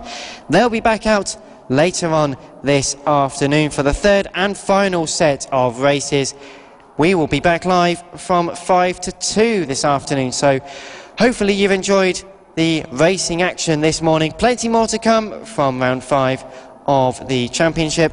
So far though, it has been a topsy-turvy day with all the conditions changing, Kiko. The weather really has put a curveball into many of the championships here. It has been an up and down weekend, especially this morning, and especially if you're riders, they've been up and down as well. The weather's just so unpredictable at the moment, and whilst that's good for people like us, you know, we're not riding in it, it's going to be a nightmare for the riders out there. We always say that rain is a great leveller, and that's proven to be the case today. However, we also have the disadvantage of championships can be skewed slightly, and, you know, form isn't always the greatest thing to go off when we've had wet races. So when we come to the end of today, we'll see how things add up and stack up, and take from there to Gleneagles in 2 weeks' time, North Wales for us. Well, we're actually getting the bikes waved back onto circuit for a race restart in the Mini GP 70, so it could be a full race restart. We're not entirely sure. There was half distance, so it may just be a quick six lap dash for the cash. It's drying up a bit more now as well, but just whilst they get themselves into their racing order, we mentioned rain is a great leveller. The races such as the Senior Mini Motos, no one actually wanted to win the race. How excited they were to really race in this category, but the Mini GP70 is headed back out onto circuit. According to the timing screen, 10-lap race this will be, so not quite a full race restart, but a couple of laps taken off. I think they would have just put a bit more fuel into the bikes. Evan Belford will start ahead of Bailey Stewart Campbell according to our timing. It will change, so Casey O'Gorman really has been given the all clear. This will be an exciting race for them, especially seeing as Casey O'Gorman now is wise to what Evan Belford is prepared to pull on him as well. They're all getting into position, so Owen Mellett lining up in third place as originally planned. Going to be interesting to see whether or not Casey O'Gorman will respond. How will he respond? How will Evan Belford respond? Is Evan Belford under any pressure at all now to live up to what he's just been able to achieve? Jack Kirsch is back on the grid. He's in 10th place. So, or is he being sent to the back or being pushed off the grid? It may be because he caused a red flag. He's being put to the back of the grid, but he is on the grid, which is very good to see. And if he carries on at the rate he was going in the first part of this race, he'll be doing just fine indeed. I'm sure he won't have any worries there. But we're on about Casey O'Gorman and Evan Belford. Now Casey O'Gorman, we have confirmation that Jack Kirsch has been pushed to the side. Casey O'Gorman versus Evan Belford. How is this one going to play out? 10 laps. Here we go. 10-lap dash for the cash. They look towards the red lights. A second time of asking in the Mini GP70s. We get underway now. Evan Belford gets a great start. Casey O'Gorman gets a poor one, but all of a sudden pushed back into third place, albeit briefly. Owen Mellett got a great start from the left-hand side of the grid, but Evan Belford did not even need to make a move on Casey O'Gorman. It just shot off like a scolded cat into the lead of this race. Ahead of Casey O'Gorman, Owen Mellett following very closely in third. Bailey Stewart Campbell in fourth, and down has gone one of the riders from fifth place. We're not sure who at this stage. They continue on in the race for the time being. Evan Belford leading from O'Gorman and Mellor. Casey O'Gorman in second place, giving chase to Evan Belford as they come round the hook at the end of this lap. Now Evan Belford is leading, but Casey O'Gorman is right with him, looking to the outside, but that is not going to be a way round. They're at the last corner. Flick it right, flick it left, down the straight. Evan Belford has got the lead of this race so far as they come steaming through into turn one, into turn two. Casey O'Gorman's good on the brakes, but not good enough to make the move. Evan Belford riding in very defensive fashion. Third is Owen Mellor. Fourth, great stuff from Bailey Stewart Campbell, and Rossi Banham in fifth. So far, Belford then leads ahead of O'Gorman. A bit of a gap between first and second, a bigger gap between second and third. Owen Mellor there, but not quite close enough. Bailey Stewart Campbell starting to reel them in once again. Coming over the line, Rossi Banham up to fifth, ahead of Sean Abel and James Rose. Further down the order, it is getting a little tighter at the moment. Belford, though, holding off to the tune of just over a tenth, coming into the final two corners once again. 8 laps to go after they cross the line on this go. Casey O'Gorman closed in absolutely brilliantly on that last lap. The gap is now 0.196. It extended over the line, closing up dramatically into the braking zones. Casey O'Gorman's a little bit wide there at turn two, just pushing the front end a bit too much. He's done that before already today. A crash at turn 5. Hopefully we don't repeat that. Down into turn 7 they go. The flick left onto the straight, the longer straight here at Red Lodge, and it is Evan Belford who still has an advantage. Casey O'Gorman looking to get past, or looking to at least line up Evan Belford. It's almost like a bit of a dress rehearsal act from Casey. Well, Casey certainly giving it his all. Also giving it his all is Bailey Stewart Campbell in 4th place. Doesn't want 4th anymore. Casey O'Gorman doesn't want 2nd anymore. Around the outside, takes the lead. Going into the final corner with a great move around the outside of the left-hander at the final corner. And now 3/10 over the line from one corner, 3/10 ahead of Evan Belford. This is the time with 7 laps left to go when he's going to have to react. Bailey Stewart Campbell sat back, watched that, and must be thinking, I better try that on Owen Mellor, the 130, because that could be how I get back onto the podium too. We know Evan Belford though can stay with the pace of Casey O'Gorman. Maybe he's going to prefer following. We'll wait and see with 7 laps to go. Casey O'Gorman leads. We know he's got no problem leading. He's done it all year relatively well.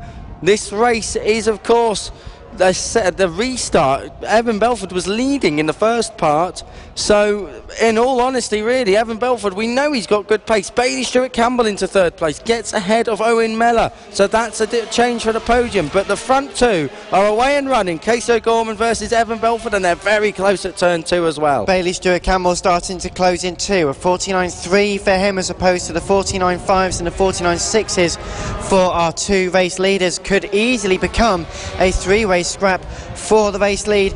6 laps left to go. We're on to lap 5 at the moment through turn number 7, and Evan Belford has not dropped off the back of Casey O'Gorman. The number 7 leads just from the 52, and Evan Belford not going to be happy in 2nd for the time being. Just got to wait and see. Through the left hairpin, through the right hairpin. The final third of this circuit is all that separates them from the end, and Bailey Stewart Campbell closing in very, very quickly indeed.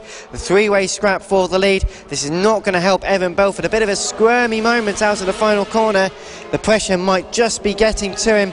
Half a second separates the top 3, and another fastest lap of 48.9 now for Bailey Stewart Campbell, closing in dramatically on the 2 race leaders. Bailey Stewart Campbell's got to be careful though. He doesn't want to push Evan Belford too wide, because that may just let Casey O'Gorman off the hook. I'm not sure that Bailey Stewart Campbell will be able to get past both of them in quick succession. He's going to have a look at Evan Belford now. The front 3 are so close together. Down into the long left-hander that comes towards the middle part of this section. We're at the far part of the course now. Flicking right with 4.5 laps to go. Coming up to be Casey O'Gorman leading across the line. Evan Belford and Bailey Stewart Campbell, they were right with him. Maybe Casey O'Gorman sandbagging, that's why they've closed up, but lap times don't suggest that. Across the line they go again. 49s for all of them. 49.2 for O'Gorman, 49.19 for Evan Belford, 49.16 again. Bailey Stewart Campbell fastest of the leading 3, but it's one thing catching and it's another thing passing, and so far we've seen no passing. And Casey O'Gorman's lines, the way he's placing the bike just centrally in the road, not saying, okay, you can make a move if you want, it's not going to change too dramatically. Evan Belford though has managed to drop Bailey Stewart Campbell quite quickly into the left and right. Could try and make a move with 3.5 laps left to go. Still thinks better of it. It's that case of not quite close enough to make the move. Bailey Stewart Campbell had a little bit of a moment on the exit of turn 5. Rear end stepped out, but he's back with him now. Evan Belford had a moment. He ran in too deep at turn 8. Wasn't able to pull it down to an apex, but again, that's what we mean. Little mistakes like that, and Casey O'Gorman pulls out half a second, and also the fastest lap of 48.785. Casey O'Gorman lays down a benchmarker there with 3 laps to go. The other 2 of Evan Belford and Bailey Stewart Campbell have really got a fight on their hands now. We may be looking at a battle for 2nd. It is a battle for 2nd currently. Bailey Stewart Campbell was struggling for 4th in the previous start of this race, so this is really giving him a helpful hand. Sean Abel now past Rossi Banham for 5th place. Owen Mellor still in 4th in these late stages. James Rose, Elliot Crosby, Holly Harris and Callum Beach still in the top 10. 2 laps to go now with Casey O'Gorman rounding the final corner. 1, then 2, then 3, but the gap between 1 and 2 much bigger than 2 and 3. 0.6 of a second separates O'Gorman and Belford. Only 0.3 between Stewart Campbell and Belford for 3rd and 2nd. second in the infield section, and Casey O'Gorman's just got the grip and the traction required to make the gap bigger. Fastest lap again last time around for Casey O'Gorman. He's definitely getting quicker as this race goes on. Evan Belford's not giving up, but Bailey Stewart Campbell is the one you've got to keep your eyes on here. He is in third place. He will be looking to go through into second place. Not long left, not many opportunities left. He's running out of options. Casey O'Gorman is going to look like a winner here. He will keep hold of that magnificent run. But who's it going to be for second? Very close. 1 lap left to go. The final lap board is being shown. Bailey Stewart Campbell giving it his all, maybe a half look up the inside at turns 1 and 2. Not quite close enough. We've said that oh so many times in this race, but it is so true. When you're just too close really to make a move, you've got to back off and then really just make a late lunge. Half a lap left for them to do. Owen Mellor very lonely in 4th place. Sean Abel in 5th. Rossi Banham working hard to hold off James Rose for 6th place. And also a great battle going on for Elliot Crosby and Holly Harris in 8th place for the time being. They're being caught up by our race leader, Casey O'Gorman, who's got enough of a gap to keep the lead. 2 corners left to go, just 1 right and 1 left, and is going to take the checkered flag. Bailey Stewart Campbell pressuring Evan Belford for second. Casey O'Gorman takes the win. Once again, Bailey Stewart Campbell's got a good run, but it's not good enough to get past Evan Belford over the line. 47 thousandths of a second between second place and third place. Belford takes that second place, but Casey O'Gorman wins ahead of Evan Belford and Bailey Stewart Campbell. Owen Mellor 4th, then Sean Abel in 5th. 6th place is the fight between Rossi Banham and James Rose. Is going to get very close for them as they're going to make their way just a few more corners for them. Rossi Banham just staying ahead of James Rose for the time being. 2 corners for them left to go. Just covers him off, does Rossi Banham, but no, in fact, a poor run. It's going to be very close over the line, and Rossi Banham, in fact, time screen yet to update, but Rossi Banham, I suspect, just held it by 23 thousandths of a second for them.